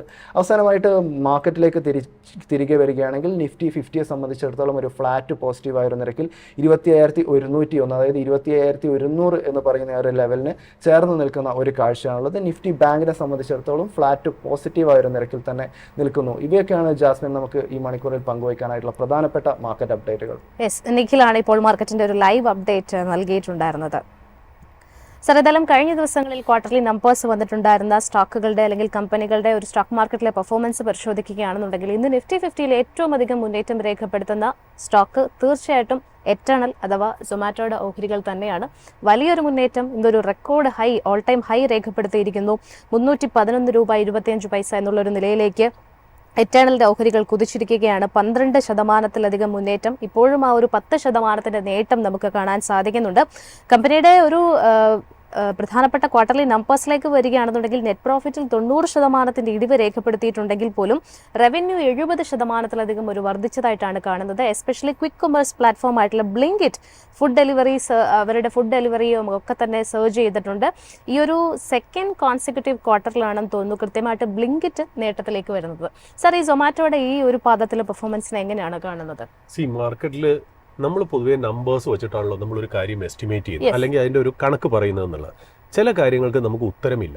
അതിലൊന്നാണ് ഈ ക്യൂരിയസ് കേസ് ഓഫ് ഇറ്റേണൽ അല്ലെങ്കിൽ സൊമാറ്റോ എന്ന് പറയുന്നത്. കാര്യം ഇപ്പോൾ സൊമാറ്റോനെ സംബന്ധിച്ച് ജാസ്മിൻ പറഞ്ഞത് വളരെ കറക്റ്റാണ്. അതായത് Q1 FY26 Q1 FY25 വെച്ച് നോക്കുമ്പോൾ റവന്യൂ ഏതാണ്ട് 70% അപ്പായിട്ട് 7,167 കോടിയാണ് ഈ ക്വാർട്ടറിൽ അവർ റിപ്പോർട്ട് ചെയ്തിരിക്കുന്നത്. എന്നാൽ നെറ്റ് പ്രോഫിറ്റ് എന്ന് ആലോചിച്ച് നോക്കണം, 250 കോടി ഉണ്ടായിരുന്നത് കഴിഞ്ഞ കൊല്ലം ഇതേ സമയത്ത് Q1 250 കോടി ഉണ്ടായിരുന്നത് ഇപ്പോൾ 25 കോടിയാണ്. അതായത് 10 1 ആയിരിക്കണോ എന്നുള്ളതാണ് അതിന്റെ പ്രത്യേകത എന്നുള്ളത്. പിന്നെ ജാസ്മിൻ പറഞ്ഞ പോലെ ശരിയാണ്. അതായത് ഇവർക്ക് മെയിൻ 2 ലൈൻ ഓഫ് ബിസിനസ് ആണുള്ളത്. ഒന്ന് ഫുഡ് ഡെലിവറി, രണ്ടാമത് ക്വിക്ക് കോമേഴ്സ്. ക്വിക്ക് കോമേഴ്സ് അവർ ചെയ്യുന്ന brand Blinkit. Now Blinkit has become more bigger than the food delivery business. അതായത് ഇപ്പം നമ്മൾ നെറ്റ് ഓർഡർ വാല്യൂ എന്നാണ് അതിന്റെ ടേംസ് നമ്മൾ പറയണത്. അതായത് NOV, നെറ്റ് ഓർഡർ വാല്യൂ നമ്മൾ നോക്കുകയാണെങ്കിൽ ഫുഡ് ഡെലിവറി ബിസിനസ്സിന് ഏതാണ്ട് 8,900 crores ആണ് എന്നുണ്ടെങ്കിൽ ക്വിക്ക് കോമേഴ്സ് 9,200 crores ആയി വലുതായിരിക്കുന്നു എന്നുള്ളതാണ്. അപ്പോൾ അതിന്റെ അർത്ഥം ഏതാണ്ട് ഈ പറയുന്ന പോലെ now it is more or less A quick commerce company than A food delivery company എന്നുള്ളതാണ്. അപ്പൊ ഈ ഒരു കാരണത്താൽ തന്നെ ആയിരിക്കണം ഇന്നലെ ശരിക്കും പറഞ്ഞാൽ അത് 7% അപ്പാവ്. ഇന്ന് ഞാൻ നോക്കുമ്പോൾ 12-10% അപ്പായിരുന്നു എന്നുള്ള. ബട്ട് ഇതിനകത്ത് ഒരു കാര്യം മാത്രം എനിക്ക് മനസ്സിലാവുന്നില്ല. അതായത് ശരിക്കും പറഞ്ഞാൽ ഞാൻ ഇതിനെതിരൊന്നുമില്ല, നല്ല കാര്യം. അതായത് ആരൊക്കെ ഇതിനകത്ത് ഇൻവെസ്റ്റ് ചെയ്തിട്ടുണ്ടോ അവർക്കൊരു പ്രോഫിറ്റ് കിട്ടുക എന്നുള്ളത് നമുക്ക് വലിയ കാര്യമാണെന്നില്ല. ഞാൻ അറിയാലോ, ഞാൻ ഒരിടയ്ക്ക് ഏതാണ്ട് 2-3 കൊല്ലം മുമ്പേ ഈ ബിസിനസ് വളരെ ഓപ്റ്റിമിസ്റ്റിക്കും ആയിരുന്നു. ബട്ട് ഒരു കാര്യം, ചില കാര്യങ്ങൾ എക്സ്പ്ലനേഷന് ബിയോണ്ട് ആണ്. അതായത് എന്തുകൊണ്ടാണ് ഈ കമ്പനി ഇത്രയും വലിയ വാല്യുവേഷനിൽ ട്രേഡ് ചെയ്യണമെന്ന് ചോദിക്കുമ്പോൾ മാർക്കറ്റിന് സൊമാറ്റോയിൽ നിന്നുള്ള എക്സ്പെക്ടേഷൻ വളരെ ഹൈ ആണെന്നുള്ള. ഇപ്പൊ ഇന്ന് തന്നെ നമ്മൾ നോക്കുകയാണെങ്കിൽ ICIC ബാങ്കും സൊമാറ്റോ അല്ലെങ്കിൽ ഇറ്റേണലും അതിന്റെ 52 വീക്ക് ഹൈയിലാണ് ട്രേഡ് ചെയ്യണമെന്നുള്ള.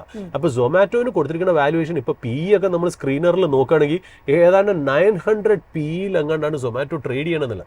ഇതൊരു സൂപ്പർ നാച്ചുറൽ വാല്യുവേഷൻ ആണ്. But that doesn't mean that stock will correct. But എനിക്ക് എന്റെ ബുദ്ധിക്കോ എന്റെ കോംപ്രിഹെൻഷനോ ഇത് മനസ്സിലാവുന്നില്ല. ഒന്നും നോക്കാതെ മേടിച്ചവർക്ക് നന്നായിട്ട് പ്രോഫിറ്റ് കിട്ടിയാൽ നമുക്ക് സന്തോഷിക്കുന്നു എന്ന് മാത്രം. പക്ഷെ ജാസ്മിൻ എൻ്റെ അടുത്ത് ചോദിക്കുകയാണ് എന്തുകൊണ്ടാണ് ഇത് ഇത്രയും കയറുന്നതെന്ന് ചോദിച്ചാൽ ഈ മാർക്കറ്റ് കമന്ററി ഒക്കെ തന്നെയാണ് കാരണം. ഇപ്പൊ ഈ പറഞ്ഞ പോലെ ജെഫ്രീസ് അതിന് കൊടുത്ത, ജെഫ്രീസ് എന്ന് പറഞ്ഞാൽ ഫോറിൻ ഇൻസ്റ്റിറ്റ്യൂഷണൽ ഇൻവെസ്റ്റർ അല്ലെങ്കിൽ ഫോറിൻ ബ്രോക്കറേജ്, അതിന് കൊടുത്ത ശരിക്കും പറഞ്ഞാൽ ടാർഗറ്റ് പ്രൈസ് 400-ഉം CLSA കൊടുത്തിരിക്കുന്നത് 385-ആണ്. അതായത് ലോങ് വേ ടു ഗോ. ഇവിടുന്ന് ഇപ്പൊ 300 ആയിട്ടുള്ളൂ അല്ലേ. 385-400 ഒക്കെയാണ് ബ്രോക്കറേജ്. ഇനി അവർ ഏത് രീതിയിലാണ് ഇതിനെ കാണുന്നത് എന്നുള്ളത് എനിക്കറിയില്ല. ബട്ട് എന്നെ സംബന്ധിച്ച് എൻ്റെ തലയ്ക്കകത്തൊരു തോക്ക് വെച്ചിട്ട് സൊമാറ്റോ ഈ റേറ്റിന് മേടിക്കണം എന്ന് വെച്ചാൽ ഞാൻ വ്യക്തിപരമായിട്ട് മേടിക്കില്ല. പക്ഷെ ആരെങ്കിലും മേടിക്കുന്നതിന് ഞാൻ എതിരും പറയാറില്ല. കാര്യം എനിക്കിതിനെ ക്വാണ്ടിഫൈ ചെയ്യാൻ പറ്റില്ല. ഒരു സ്റ്റോക്ക് കയറിപ്പോകുന്നതിനോ കുറയുന്നതിനോ അല്ലെങ്കിൽ അതിൻ്റെ ഫിനാൻഷ്യൽസ് നന്നാവുന്നതിനോ ചീത്തയാവുന്നതിനോ നമുക്കൊന്ന് ക്വാണ്ടിഫൈ ചെയ്യാൻ പറയണം. നമ്മളെ സംബന്ധിച്ച് നമ്മുടെ പൈസ വളരെ വാല്യൂബിൾ ആണ്. ഇങ്ങനത്തെ ഒരു റിസ്ക് എടുക്കാനുള്ള പൈസ എൻ്റെ കയ്യിലില്ല. CLSAക്ക് ചെയ്യാം, ജെഫ്രീസിന് ചെയ്യാം, ഇവർക്കൊക്കെ ചെയ്യാം. കാര്യം വല്ലവൻ്റെയും പൈസ അവർ മാനേജ് ചെയ്യണമെന്നേ ഉള്ളൂ. അപ്പോൾ അവർക്ക് അവരുടേതായ സ്റ്റാൻഡ് എടുത്ത് മുന്നോട്ട് പോകാം. എന്നെപ്പോലെ ഒരു വ്യക്തിപരമായിട്ടുള്ള ഒരു ചെറിയൊരു വ്യക്തിക്ക് എൻ്റെ എൻ്റെ പൈസ വളരെ വാല്യൂബിൾ ആണ്, അതൊരു വാല്യൂ ബൈക്ക് മാത്രമേ ഞാൻ ഉദ്ദേശിക്കുന്നുള്ളൂ. But nothing against Eternal. I might be wrong in this. ഞാൻ തെറ്റാം. ഇറ്റേണൽ ഞാൻ വിചാരിക്കുന്നതിനേക്കാളും നന്നായിട്ട് പെർഫോം ചെയ്യാം. അത് അങ്ങനെ തന്നെ വരട്ടെ. ഇറ്റേണൽ ഇൻവെസ്റ്റേഴ്സ് പൈസ ഉണ്ടാക്കുന്നതിന് നമുക്ക് യാതൊരു വിരോധമില്ല. ബട്ട് എനിക്ക് അതിനകത്തുനിന്ന് ഒരു രീതിയിലും ആ ഒരു കാര്യം മനസ്സിലാവുന്നുള്ളത് പറഞ്ഞു വയ്ക്കാം. ഏതായാലും നമുക്കിതിപ്പോൾ മാർക്കറ്റിന്റെ ടെക്നിക്കൽ ആസ്പെക്ട്സിലേക്ക് കൂടി കിടക്കാം. അതിനായിട്ട് നമ്മുടെ in house expert Pradeep Chandrasekharan സാറാണ് ജോയിൻ ചെയ്യുന്നത്. Good morning Pradeep sir, and welcome to the show. Morning Jasmine, morning viewers. Pradeep sir, ഏതായാലും എറ്റേണൽ വെച്ച് തന്നെ നമുക്ക് സ്റ്റാർട്ട് ചെയ്യാം. ഇന്നിപ്പോൾ ഈ ക്വാർട്ടർലി നമ്പേഴ്സിന് ശേഷം ഒരു വലിയ മുന്നേറ്റമാണ് എറ്റേണൽ അഥവാ സൊമാറ്റോയുടെ ഓഹരികളിലേക്ക് ഉണ്ടായിരിക്കുന്നത്. 311 രൂപ എന്നുള്ള ഒരു റെക്കോർഡ് ഹൈ ആണ് സ്റ്റോക്ക് രേഖപ്പെടുത്തിയിരിക്കുന്നത്.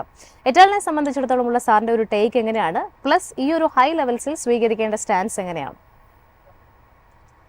ജാസ്മിൻ, നമ്മൾ ഇറ്റേണൽ സ്റ്റഡി ചെയ്യുമ്പോഴേക്ക് നമുക്ക് ഇറ്റേണലിന്റെ ആക്ച്വൽ ഓൾ ടൈം ലോ നമുക്ക് 2023 ജനുവരി ഫെബ്രുവരി മാസത്തിലാണ് കാണാൻ സാധിച്ചത്. അവിടെ നിന്ന് ഈ സ്റ്റോക്കിൽ നമുക്ക് വലിയൊരു മുന്നേറ്റം നൽകി. കഴിഞ്ഞ സെപ്റ്റംബർ ഒക്ടോബർ മാസത്തിലായിരുന്നു ആ സമയത്തുള്ള ഓൾ ടൈം ഹൈ അറൌണ്ട് 300-310 നമുക്ക് കാണാൻ സാധിച്ചത്.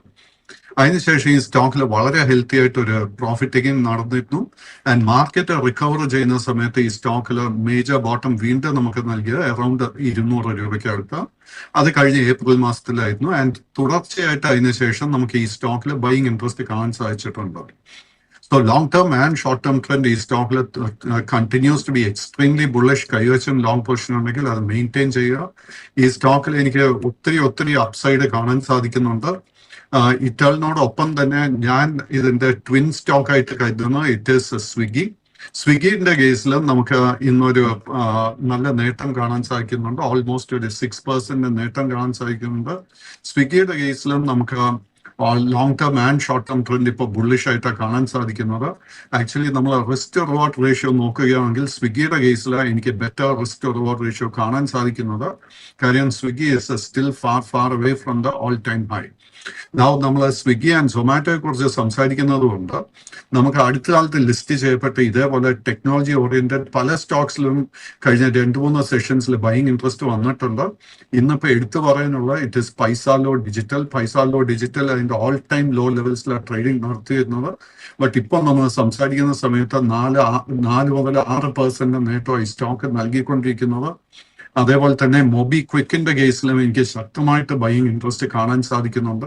മൊബി ക്വിക്കിന്റെ കേസിലും ഇറ്റേണലിനെ പോലെ തന്നെ നമ്മൾ അതിന്റെ പ്രോഫിറ്റ് ഒക്കെ നോക്കുകയാണെങ്കിൽ പ്രോഫിറ്റ് ഒന്നും തന്നെ കാണാൻ സാധിക്കുന്നില്ല. But I think from a technical point of view, big ഇൻവെസ്റ്റേഴ്സിന്റെ പോയിന്റ് ഓഫ് വ്യൂവിൽ നിന്ന് അവർ ലോങ് ടേമിന് നോക്കുമ്പോഴേക്കും I think they are coming to the view ഈ സ്റ്റോക്സിന്റെ ഒക്കെ ബോട്ടം കണ്ടു കഴിഞ്ഞുവെന്ന്.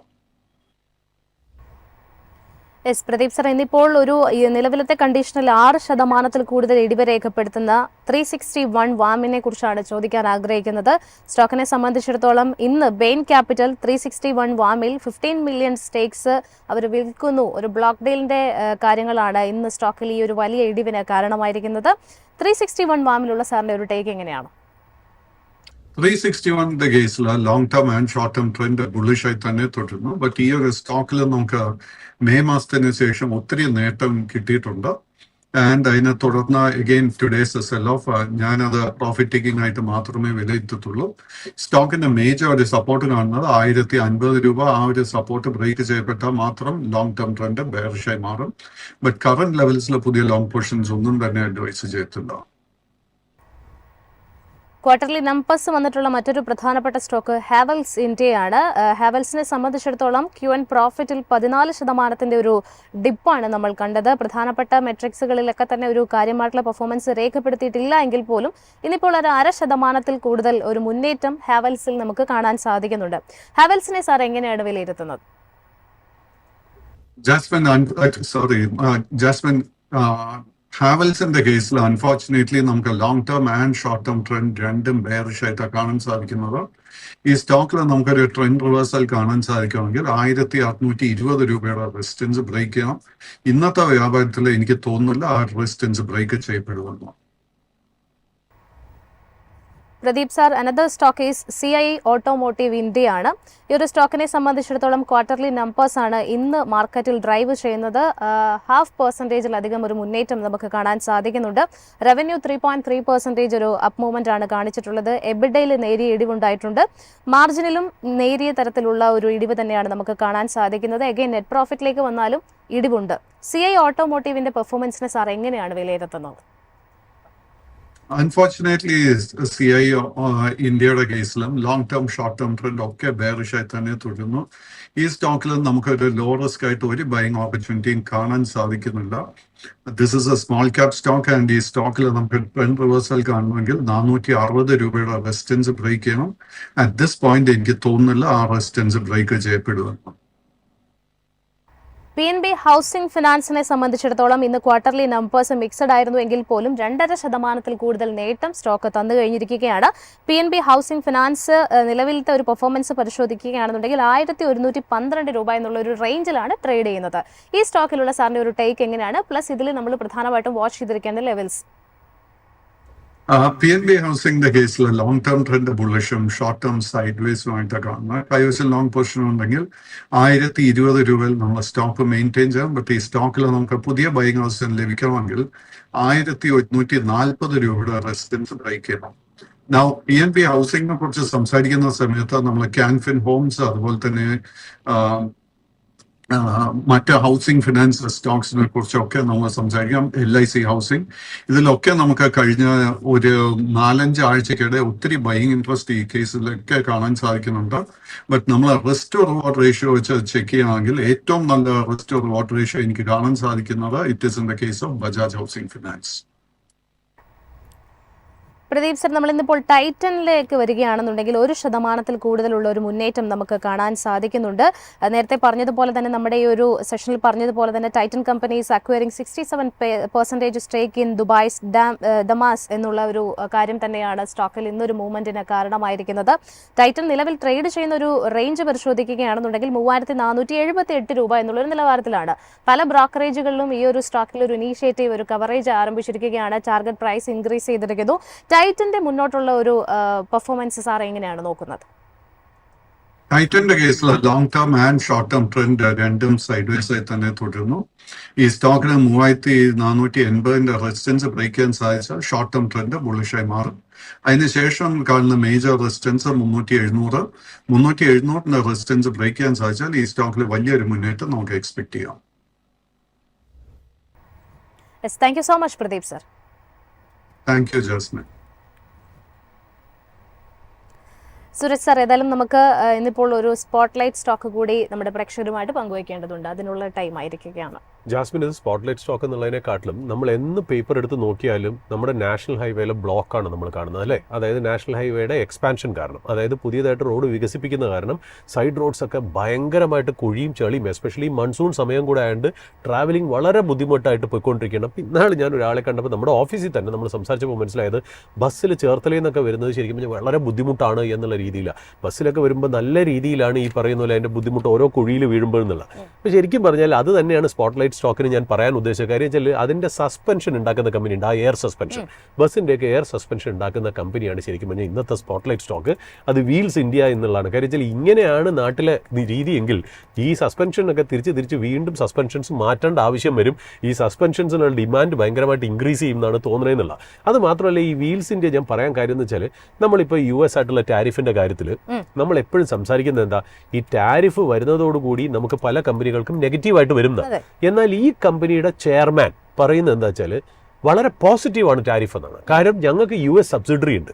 അപ്പോൾ പുറത്തുനിന്നുള്ള മറ്റുള്ള രാജ്യങ്ങളിൽ നിന്നുള്ള പ്രോഡക്ട്സ്, ഇവരുടെ പ്രോഡക്ട്സ് ടാരിഫ് വയ്ക്കുന്നതോടുകൂടി ഞങ്ങളുടെ അമേരിക്കൻ ബിസിനസ് നന്നായിട്ട് ഫ്ലറിഷ് ചെയ്യും, ഞങ്ങളുടെ കോമ്പറ്റീഷൻ തന്നെ പോയി എന്നുള്ള രീതിയിലാണ് അദ്ദേഹം പറയുന്നതെന്നുള്ള. ഈ കമ്പനിയുടെ ചെയർമാൻ്റെ പേരാണ് ശ്രീവത്സ് റാം എന്നുള്ളത്. കമ്പനിയുടെ പേര് വീൽസ് ഇന്ത്യ എന്നുള്ളതാണ്. അപ്പോൾ ഇത് TVS ഗ്രൂപ്പ് കമ്പനിയാണ്. നമ്മളറിയാലോ TVS group, TV Sundaram Iyengar and sons, അതിൻ്റെ ഒരു കമ്പനി തന്നെയാണ്. ശരിക്കും പറഞ്ഞു കഴിഞ്ഞാൽ ഈ ടാരിഫ് അൺസർട്ടനിറ്റി ഒന്നും ഈ കമ്പനിയെ ബാധിക്കുന്നില്ല എന്നുള്ള. ഞാൻ ടെക്നിക്കലി നോക്കുമ്പോൾ ആ സ്റ്റോക്ക് ഇത്തിരി ഫേവറബിളി പ്ലേസ്ഡ് ആണ് എന്നുള്ളതാണ്. ഇപ്പോൾ ഇന്ന് സ്പോട്ട്ലൈറ്റ് സ്റ്റോക്കിൽ ഞാൻ ഉൾപ്പെടുത്താൻ തന്നെ കാരണം എന്ന് വെച്ചാൽ നമുക്കറിയാം ഇത് വേൾഡ് ലാർജസ്റ്റ്, വീൽസ് ഇന്ത്യ എന്ന് പറഞ്ഞാൽ world's largest manufacture of steel, aluminium and wire wheels. അതായത് പച്ച മലയാളത്തിൽ നമ്മൾ പറയുകയാണെങ്കിൽ അലോയ് വീൽസ്. നമ്മൾ ഈ കാറിനൊക്കെ അല്ലെങ്കിൽ നമ്മൾ SUV-യിലൊക്കെ alloy wheels, diamond cut 17 inch 15 inch എന്നൊക്കെ പറഞ്ഞ് നമ്മൾ വീൽസ് പറയുന്നല്ലോ, അതുണ്ടാക്കുന്ന വേൾഡിലെ തന്നെ globally one of the biggest കമ്പനിയാണ് വീൽസ് ഇന്ത്യ എന്ന് പറഞ്ഞാൽ. അത് ഇന്ത്യ ബേസ്ഡ് കമ്പനിയാണ്, TVS കമ്പനിയാണ്. ഇവർ കാർക്കൊക്കെയാണ് ഉണ്ടാക്കുന്നത്, പാസഞ്ചർ കാർസിന് ഉണ്ടാക്കുന്നുണ്ട്, ലൈറ്റ് ആയിട്ടുള്ള കാർഗോ വെഹിക്കിൾസിന് ഇവരുണ്ടാക്കുന്നുണ്ട്, ട്രക്സ്, ട്രെയിലേഴ്സ്, ബസ്സസിന് ഇവരുണ്ടാക്കുന്നുണ്ട്, അഗ്രികൾച്ചർ ആൻഡ് ഫാം എക്യുപ്മെന്റ്സ്, നമ്മൾ ഈ ഹാർവെസ്റ്റർ എന്നൊക്കെ പറയില്ലേ, അല്ലെങ്കിൽ ട്രാക്ടർ, അങ്ങനത്തെ ഇതിനും ഇവർ യൂസ് ചെയ്യുന്നുണ്ട്. ഓഫ് റോഡ് വെഹിക്കിൾസിന് യൂസ് ചെയ്യുന്നുണ്ട്. അതായത് ഓഫ് റോഡ് വെഹിക്കിൾസ് പറഞ്ഞാൽ മൈനിങ്ങിലൊക്കെ യൂസ് ചെയ്യുന്ന വെഹിക്കിൾസ് അല്ലേ, അവർക്ക് വേണ്ടിയിട്ട് വീൽസ് ഉണ്ടാക്കുന്നതും വീൽ ഇന്ത്യ ആണെന്നുള്ള. അതുപോലെ ഡിഫൻസ് വെഹിക്കിൾസിനും ഈ പറയുന്ന പോലെ വീൽസ് ഇന്ത്യ ഈ പറയുന്ന പോലെ വീൽ ഉണ്ടാക്കി കൊടുക്കുന്നു എന്നുള്ളതാണ്. ഇവരുടെ ക്ലയൻസ് ഒക്കെ നമ്മൾ നോക്കുകയാണെങ്കിൽ, ഇന്ത്യയിൽ അവരുടെ ക്ലയൻസ് ഒക്കെ നോക്കുകയാണെങ്കിൽ Ford, Hyundai, Tata, Maruti Suzuki എന്നല്ല, most of the brands are clients of wheels India എന്നുള്ളത് പറഞ്ഞു വെക്കുന്നു. അപ്പോൾ ശരിക്കും പറഞ്ഞാൽ ഇവരുടെ ഒരു ഡിവിഷൻ വീൽ ഉണ്ടാക്കാന്നുള്ളത്. രണ്ടാമത്തത് ഞാൻ നേരത്തെ പറഞ്ഞ പോലെ വെഹിക്കിളിൻ്റെ സസ്പെൻഷൻ, വെഹിക്കിളിൻ്റെ ഷാസി, വെഹിക്കിളിൻ്റെ സസ്പെൻഷനൊക്കെ ഉണ്ടാക്കുന്നതാണ് ഇവർക്ക്. അത് എസ്പെഷ്യലി ബസ്സിന്, ട്രാക്ടറിന്, ട്രെയിലേഴ്സ്, ഡിഫൻസിന് ഒക്കെ വേണ്ടിയിട്ടുള്ള വണ്ടികൾക്കാണ് ഇവർ ഏറ്റവും കൂടുതൽ സസ്പെൻഷൻസ് ഉണ്ടാക്കണമെന്നുള്ള. മൂന്നാമത് fabrication and precision products. Fabrication products എന്ന് പറഞ്ഞാൽ നമ്മൾ ഈ ടിപ്പർ ലോറിയുടെ ഒക്കെ ഡംപ് ചെയ്യുന്ന ഒരു സാധനം ഉണ്ടല്ലോ, ഇങ്ങനെ പൊങ്ങിയിട്ട് തട്ടിയിട്ട് അങ്ങനത്തെ സാധനങ്ങളൊക്കെ ഉണ്ടാക്കുന്ന ഒരു ഡിവിഷനും കൂടെ വീൽസ് ഇന്ത്യക്ക് എന്നുള്ളത് പറഞ്ഞു വെക്കുന്നു. അത് മാത്രമല്ല റെയിൽവേയിൽ ഇവർക്ക് ഇൻവോൾവ്മെന്റ് ഉണ്ട്. റെയിൽവേയിൽ ബോഗി ഫ്രെയിംസും ബോഗി ബോൾസ്റ്റേഴ്സും ഒക്കെ ഉണ്ടാക്കുന്നത് വീൽസ് ഇൻഡസ്ട്രീസ്. അപ്പോൾ വീൽസ് എന്ന് പറഞ്ഞാൽ ശരിക്കും പറഞ്ഞാൽ ഒരു വളരെ ഇമ്പോർട്ടൻറ്റ് പ്ലെയർ ആണ് എന്നുള്ള. ഇപ്പോൾ ടാരിഫും കൂടി വന്നപ്പോൾ ഇത് വളരെ നമ്മുടെ ലൈം ലൈറ്റിലേക്ക് വരാൻ കാര്യം വെച്ചാൽ ഇവർ പറയുന്നത് വെച്ചാൽ ടാരിഫ് വന്നോട്ടെ, ഞങ്ങളെ സംബന്ധിച്ച് ടാരിഫ് വരുമ്പോൾ മറ്റുള്ള രാജ്യങ്ങളിൽ നിന്ന് പ്രോഡക്ട്സിന്റെ വില കൂടുമ്പോൾ ഞങ്ങളുടെ US ബേസ്ഡ് സബ്സിഡറി നന്നായിട്ട് പെർഫോം ചെയ്യുന്നുള്ള. അപ്പോൾ ഇവർ 87% ബിസിനസ്സും ഈ ഓട്ടോമോട്ടീവ് സൈഡിൽ നിന്നാണ് വരുന്നത്. അതായത് steel wheel, aluminium wheel, wire wheel, air suspension, lift axle, ഇങ്ങനത്തെ സാധനങ്ങളാണ് ഓട്ടോമോട്ടീവ് ഡിവിഷനിലുള്ളത്. 85% ബിസിനസ്സും ആ ഭാഗത്തു നിന്നാണ് വരുന്നത്. 13% ഇവർക്ക് ഇൻഡസ്ട്രിയൽ പ്രോഡക്ട്സ് എന്ന് പറയുന്നത്. ഇൻഡസ്ട്രിയൽ പ്രോഡക്ട്സ് എന്ന് പറയുന്നത് എന്താ, വിൻഡ് ടർബൈനില്ലേ, വിൻഡ് ടർബൈനിന്റെ കുറച്ച് കമ്പോണൻസ് വീൽ ഇന്ത്യ ഉണ്ടാക്കുന്നുണ്ട്. പിന്നെ ഈ റെയിൽവേ കമ്പോണൻസ് അവർ ഉണ്ടാക്കുന്നുണ്ട്, ഹൈഡ്രോളിക് സിലിണ്ടേഴ്സ് ഉണ്ടാക്കുന്നുണ്ട്, പിന്നെ ഫാബ്രിക്കേറ്റഡ് കസ്റ്റം പ്രോഡക്ട്സ് ഉണ്ടാക്കുന്നുണ്ട്. അപ്പോൾ ഇതൊക്കെ ഒരു ഇൻഡസ്ട്രിയൽ പ്രോഡക്ട്സ് ആണ്. 13% ഓഫ് ബിസിനസ് ആണ് അതിൽ നിന്ന് വരുന്നതെന്നില്ല. ഇവർ TVS ഗ്രൂപ്പ് കമ്പനി ആയതുകൊണ്ട് തന്നെ ശരിക്കും പറഞ്ഞാൽ ഇവരൊരു സൗത്ത് ബേസ്ഡ് കമ്പനിയാണെന്ന് ഞാൻ പറഞ്ഞു വെക്കേണ്ട കാര്യമില്ലല്ലോ. അതുകൊണ്ട് ഇവരുടെ തമിഴ്നാട് തന്നെ ഇവർക്ക് 3 ഫെസിലിറ്റീസ് ഉണ്ട്. അതുകൂടാതെ ഇവർക്ക് ഓരോ ഫെസിലിറ്റീസ് UP-യിലുണ്ട്, മഹാരാഷ്ട്ര പൂനെയിൽ ഒരു ഫെസിലിറ്റി ഉണ്ട്, ഉത്തരാഖണ്ഡിൽ ഒരു ഫെസിലിറ്റി ഉണ്ട്, ഹരിയാനയിൽ ഒരു ഫെസിലിറ്റി ഉണ്ട്. അപ്പോൾ 3 ഫെസിലിറ്റി തമിഴ്നാട്ടിലും ആ TVS സൗത്ത് ബേസ്ഡ് കമ്പനിയായുണ്ട്, ബാക്കി നോർത്ത് ഇന്ത്യയിലുണ്ട്. അപ്പോൾ ജോഗ്രഫിക്കലി ഇവർക്ക് നല്ല പ്രസൻസ് ഉണ്ട്. എവിടുന്നും ഇവർക്ക് കസ്റ്റമേഴ്സിനെ കേറ്റർ ചെയ്യാനുള്ള ഒരു കേപ്പബിലിറ്റിയും മാനുഫാക്ചറിങ് ഫെസിലിറ്റിയും ഉള്ള കമ്പനിയാണ് വീൽസ് ഇന്ത്യ എന്ന് പറയുന്നത്. ഏതാണ്ട് 16 മില്യൺ വീൽസ് ഒരു കൊല്ലം അവരുണ്ടാക്കും എന്നുള്ളതാണ്. 800 വർക്കേഴ്സ് ഇവരുടെ പ്ലാന്റുകളിൽ വർക്ക് ചെയ്യുന്നുണ്ട് എന്നുള്ളത് വളരെ ഇമ്പോർട്ടൻ്റ് ആയിട്ടുള്ള കാര്യം. പിന്നെ അതുപോലെ ഇപ്പോൾ ഇവർക്ക് അടുത്ത കാലത്ത് നമ്മൾ നോക്കുകയാണെങ്കിൽ ഇവരുടെ ഗ്ലോബൽ അംബിഷനാണ്. അതായത് വീൽസ് ഇന്ത്യ അവരുടെ ഗൈഡൻസിലൊക്കെ പറയുന്നത് ഞങ്ങൾക്കൊരു ഇന്ത്യ കമ്പനി ആയിട്ട് മാത്രം അറിഞ്ഞാൽ പോരാ, ഞങ്ങൾക്കൊരു ഗ്ലോബൽ കമ്പനിയായിട്ട്, global one of the biggest കമ്പനിയായി മാറണം. അതുകൊണ്ട് തന്നെ ഞങ്ങളുടെ US സബ്സിഡറി ഞങ്ങളുടെ സ്കീം ഓഫ് തിങ്സിൽ, ഞങ്ങളുടെ ബിസിനസ്സിൽ വളരെ ഇമ്പോർട്ടൻ്റ് ആണെന്നാണ്. പിന്നെ അതുകൂടാതെ WIL യൂറോപ്പ് GmbH എന്ന് പറഞ്ഞ ഒരു പുതിയൊരു സബ്സിഡറി ഉണ്ടാക്കിയിട്ടുണ്ട് യൂറോപ്പിൽ. ഏതാണ്ട് 50,000 യൂറോ മുടക്കിയിട്ടാണ് ഈ സബ്സിഡറി ഉണ്ടാക്കിയിരിക്കുന്നത് എന്നുള്ള. അപ്പോൾ ശരിക്കും പറഞ്ഞാൽ ഈ കമ്പനിക്ക് വളരെ വലിയൊരു ഗ്ലോബൽ അംബിഷൻ ഉണ്ട് എന്നുള്ളതാണ്. അതുമാത്രമല്ല ഈ WIL കാർ വീൽസ് ലിമിറ്റഡ് എന്ന് പറയുന്ന അവരുടെ ആ സബ്സിഡറിക്ക് ഈ ജാപ്പനീസ് പാർട്ട്ണർ ടോപ്പി ഇൻഡസ്ട്രീസ് അതിൽ 26% സ്റ്റേക്ക് ഉണ്ട്. അതായത് ഒരുപാട് ജോയിന്റ് വെഞ്ചേഴ്സും ഒരുപാട് പാർട്ട്ണർഷിപ്സും ഉള്ള കമ്പനിയാണെന്ന് ചുരുക്കത്തിൽ നമുക്ക് പറയാം. അതായത് ടെക്നിക്കൽ കൊളാബറേഷൻ ഇവർക്ക് ഡൺലപ്പ് ഹോൾഡിംഗ്സ് ആയിട്ടുണ്ട്, ടൈറ്റൻ യൂറോപ്പ്, ടൈറ്റൻ എന്ന് പറഞ്ഞാൽ ഇന്ത്യൻ ടൈറ്റൻ അല്ല, ടൈറ്റൻ യൂറോപ്പ് ആയിട്ടും ഒക്കെ ഇവർക്ക് ഈ പറയുന്ന പോലെ ഒരു ടൈപ്പ് ഉണ്ട് എന്നുള്ള. ഇവരുടെ ഗ്ലോബൽ കസ്റ്റമർ ലിസ്റ്റ് നോക്കുകയാണെങ്കിൽ Ford, Hyundai, Caterpillar, John Deere, Komatsu, അങ്ങനെ ഒരുപാട് കമ്പനികൾ ഇവരുടെ ഗ്ലോബൽ പാർട്ട്നേഴ്സാണ്. അപ്പോൾ ഏതാണ്ട് ബിഗർ പ്ലെയേഴ്സ് എല്ലാം ഇവരുടെ ക്ലയൻസ് ആണ് എന്നുള്ളതാണ്. ഏതാണ്ട് 40 രാജ്യങ്ങളിലേക്ക് ഇവർ എക്സ്പോർട്ട് ചെയ്യുന്നുണ്ടെന്നും കൂടെ ഇമ്പോർട്ടൻ്റ് ആയിട്ടുള്ള കാര്യം. ഈ കമ്പനിയുടെ നമ്മൾ 2025 നെറ്റ് പ്രോഫിറ്റ് നോക്കുകയാണെങ്കിൽ 105 കോടിയാണ് ഇവരുടെ പ്രോഫിറ്റ്. ഇവർ റവന്യൂ ഏതാണ്ട് 4400 കോടി റവന്യൂ ഇവർ ഉണ്ടാക്കി എന്നുള്ളതാണ്. ഡിവിഡൻഡ് പേയിങ് കമ്പനിയാണ്. എനിക്ക് തോന്നുന്നു FY25 മാത്രം 11 rupees 25 paise എങ്ങാണ്ട് ഡിവിഡൻഡ് അവർ കൊടുത്തിട്ടുണ്ടെന്നുള്ള. 830 രൂപയായിരുന്നു ഞാൻ രാവിലെ മാർക്കറ്റ് തുറക്കാൻ നേരത്ത് ഞാൻ ശ്രദ്ധിച്ചപ്പോൾ അതിൻ്റെ മാർക്കറ്റ് പ്രൈസ് എന്ന് പറയുന്നത്. അതായത് 9,900 crores മാർക്കറ്റ് ക്യാപ്പ് ആണെന്നുള്ളത്. അപ്പോൾ ഈ കമ്പനിയുടെ ഗ്രോത്ത് ഡ്രൈവേഴ്സ് എന്ന് പറഞ്ഞാൽ എസ്പെഷ്യലി ഈ ടാരിഫ് വരുന്നതോടുകൂടി മറ്റുള്ള രാജ്യങ്ങളിലേക്കുള്ള ടാരിഫ് അമേരിക്ക ഇൻക്രീസ് ചെയ്യുന്നതോടുകൂടി വീൽസ് ഇന്ത്യ സേഫ്ലി പ്ലേസ്ഡ് ആണ് US എക്കണോമിയിൽ. കാര്യം വെച്ചാൽ അവരുടെ ബിസിനസ്സിന് വേറെ കോമ്പറ്റീറ്റർ ഉണ്ടാവില്ല എന്നുള്ളതാണ് അവരുടെ ശരിക്കും പറഞ്ഞാൽ ചെയർമാൻ പറഞ്ഞു വെക്കുന്ന ഒന്നാമത്തെ കാര്യം. രണ്ടാമത് ഇവരുടെ എക്സ്പോർട്ട് ബിസിനസ് നന്നായിട്ട് ഡെവലപ്പ് ചെയ്യുന്ന അവർ വിശ്വസിക്കുന്നു. കാര്യം ഈ China +1 സ്ട്രാറ്റജി ആയിട്ട് മറ്റുള്ള രാജ്യങ്ങൾ പോകുമ്പോൾ ഇന്ത്യയിൽ വീൽസ് ഇന്ത്യ പോലത്തെ കമ്പനിക്ക് ഒരുപാട് ഓർഡർ, ഗ്ലോബൽ ഓർഡേഴ്സ് കിട്ടും എന്ന് അവർ പ്രതീക്ഷിക്കുന്നു. പിന്നെ മൂന്നാമത് ഈ പറയുന്ന പോലെ ശരിക്കും പറഞ്ഞാൽ 25% ടാരിഫ് ഉണ്ട് കേട്ടോ ഈ ഓട്ടോ കമ്പോണൻസിന് US-ൽ. അപ്പോൾ അതൊക്കെ മറ്റുള്ള രാജ്യങ്ങൾക്ക് നിലനിൽക്കുമ്പോൾ വീൽസ് ഇന്ത്യക്ക് അത് ഉണ്ടാവില്ല. കാര്യം അവർ US subsidiary is not subjected to tariff എന്നുള്ള. അപ്പോൾ ഇതൊക്കെ ശരിക്കും പറഞ്ഞാൽ അവർക്ക് വളരെ ഒരു പ്ലസ് പോയിന്റ് ആയിട്ട് വരുന്നു. ഇവർ FY26 ഇവർ എക്സ്പാൻഷൻ അവർ ഉദ്ദേശിച്ച ഒരു ക്യാപിറ്റൽ എക്സ്പെൻഡിച്ചർ 250 കോടിയുടെ ക്യാപിറ്റൽ എക്സ്പെൻഡിച്ചർ അവർ അനൗൺസ് ചെയ്തിട്ടുണ്ട് നെക്സ്റ്റ് ഇയർ. അതായത് വിൻമിൽ കപ്പാസിറ്റി എക്സ്പാൻഷന് വേണ്ടി മാത്രം 100 കോടി രൂപ സ്പെസിഫിക് ആയിട്ട് അവർ മാറ്റി വെച്ചിട്ടുണ്ടെന്നാണ്.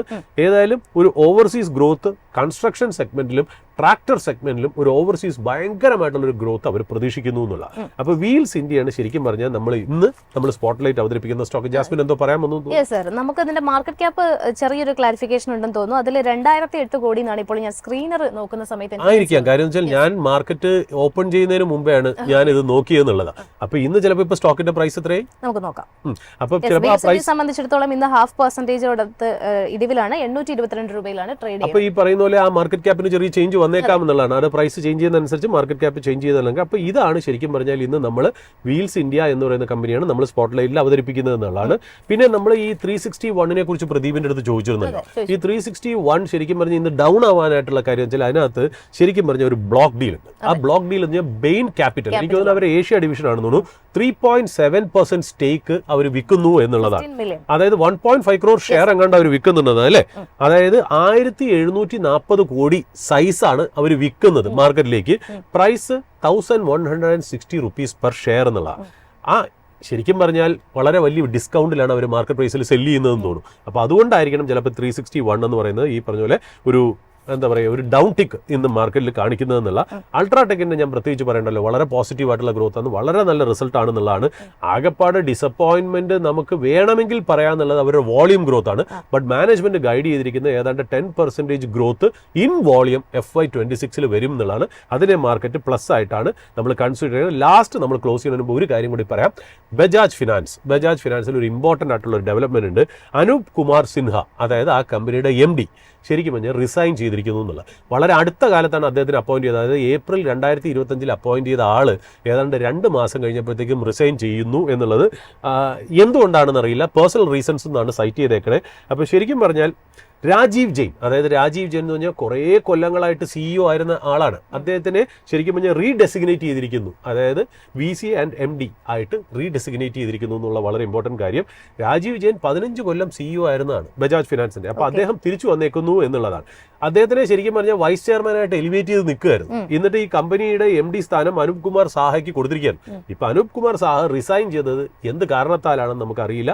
കമ്പനിയുടെ റിസൾട്ട് 24th ജൂലൈയിൽ വരുന്നു എന്നുള്ളതാണ്. ശരിക്കും പറഞ്ഞാൽ രാജീവ് ജെയിന്റെ ക്വാളിറ്റി ലീഡർഷിപ്പ് കാരണമാണ് ബജാജ് ഫിനാൻസ് ഇത്രയും വലുതായതെന്നും കൂടെ പറയുന്നുണ്ട് കേട്ടോ. അപ്പൊ ശരിക്കും അനൂപ് കുമാർ വന്നത് ശരിക്കും പറഞ്ഞാൽ അന്ന് മാർക്കറ്റിന് വലുതായിട്ട് സുഖിച്ചിട്ടൊന്നുമില്ല. ഇപ്പൊ തിരിച്ച് അനൂപ് കുമാർ സാഹ മാറിയിട്ട് ഇപ്പൊ രാജീവ് കുമാർ ജെയിൻ തിരിച്ച് ആ സീറ്റ് എടുക്കുന്നു എന്നുള്ളത് ആ കമ്പനി എങ്ങനെയാണ് സെലിബ്രേറ്റ് ചെയ്യണമെന്ന് നോക്കാം. 24th ജൂലൈയിൽ അവർ റിസൾട്ടും വരുന്നുണ്ട്. അതും കൂടെ ആയിരിക്കും ഈ സ്റ്റോക്കിന്റെ ഗതി നിശ്ചയിക്കാന്നുള്ളത് കൂടെ പറഞ്ഞു വെച്ചിട്ട് ഇന്നത്തെ ഓപ്പണിംഗ് അവേഴ്സ് ഇവിടെ ക്ലോസ് ചെയ്യുന്നു. പറയുന്ന ഒരു സ്റ്റോക്കും ഒരു റെക്കമെൻഡേഷനോ അഡ്വൈസോ സോളിസിറ്റേഷനോ ആയിട്ടോ നിങ്ങൾ കൺസിഡർ ചെയ്യാതിരിക്കുക. നമ്മൾ അക്കാഡമിക് പർപ്പസിന് വേണ്ടി മാത്രമാണ് നമ്മൾ വീൽസ് ഇന്ത്യ പോലുള്ള സ്പോട്ട്ലൈറ്റ് സ്റ്റോക്കും ഞങ്ങൾ നിങ്ങളുടെ മുന്നിൽ അവതരിപ്പിക്കുന്നതെന്നുള്ള. നിങ്ങളുടെ സ്റ്റോക്ക് പിക്ക് അല്ലെങ്കിൽ നിങ്ങളുടെ ഇൻവെസ്റ്റ്മെന്റ്സ് ഒരു സെബി രജിസ്റ്റേർഡ് ആയിട്ടുള്ള ഇൻവെസ്റ്റ്മെന്റ് അഡ്വൈസറിന്റെ കൺസൾട്ടേഷനിൽ മാത്രം നിങ്ങൾ ചെയ്ത് മുന്നോട്ട് പോകേണ്ടതാണ്. ഈ പറഞ്ഞ സ്റ്റോക്ക് ഒന്നും തന്നെ എനിക്കോ ജാസ്മിനോ ഡയറക്ട്ലി ഇൻഡയറക്ട്ലി ഞങ്ങൾക്ക് ഹോൾഡിംഗ് ഇല്ല, ഞങ്ങളുടെ റിലേറ്റീവ്സിനും ഇല്ല എന്നുള്ളത് ഡിസ്ക്ലോഷറും കൂടി ഞങ്ങൾ പറഞ്ഞു വയ്ക്കുന്നു മാത്രം. Thank you. ഏതായാലും ഇന്നത്തെ ഒരു ഓപ്പണിംഗ് അവറിന്റെ ഒരു സെഷൻ ഇവിടെ വൈൻഡ് അപ്പ് ചെയ്യുകയാണ്. കൂടുതൽ അപ്ഡേറ്റ്സും അനാലിസിസും ഒക്കെ ആയിട്ട് വരുന്ന മണിക്കൂറിൽ ഞങ്ങളുടെ റിസർച്ച് ടീം നിങ്ങളോടൊപ്പം ജോയിൻ ചെയ്യും. Stay tuned.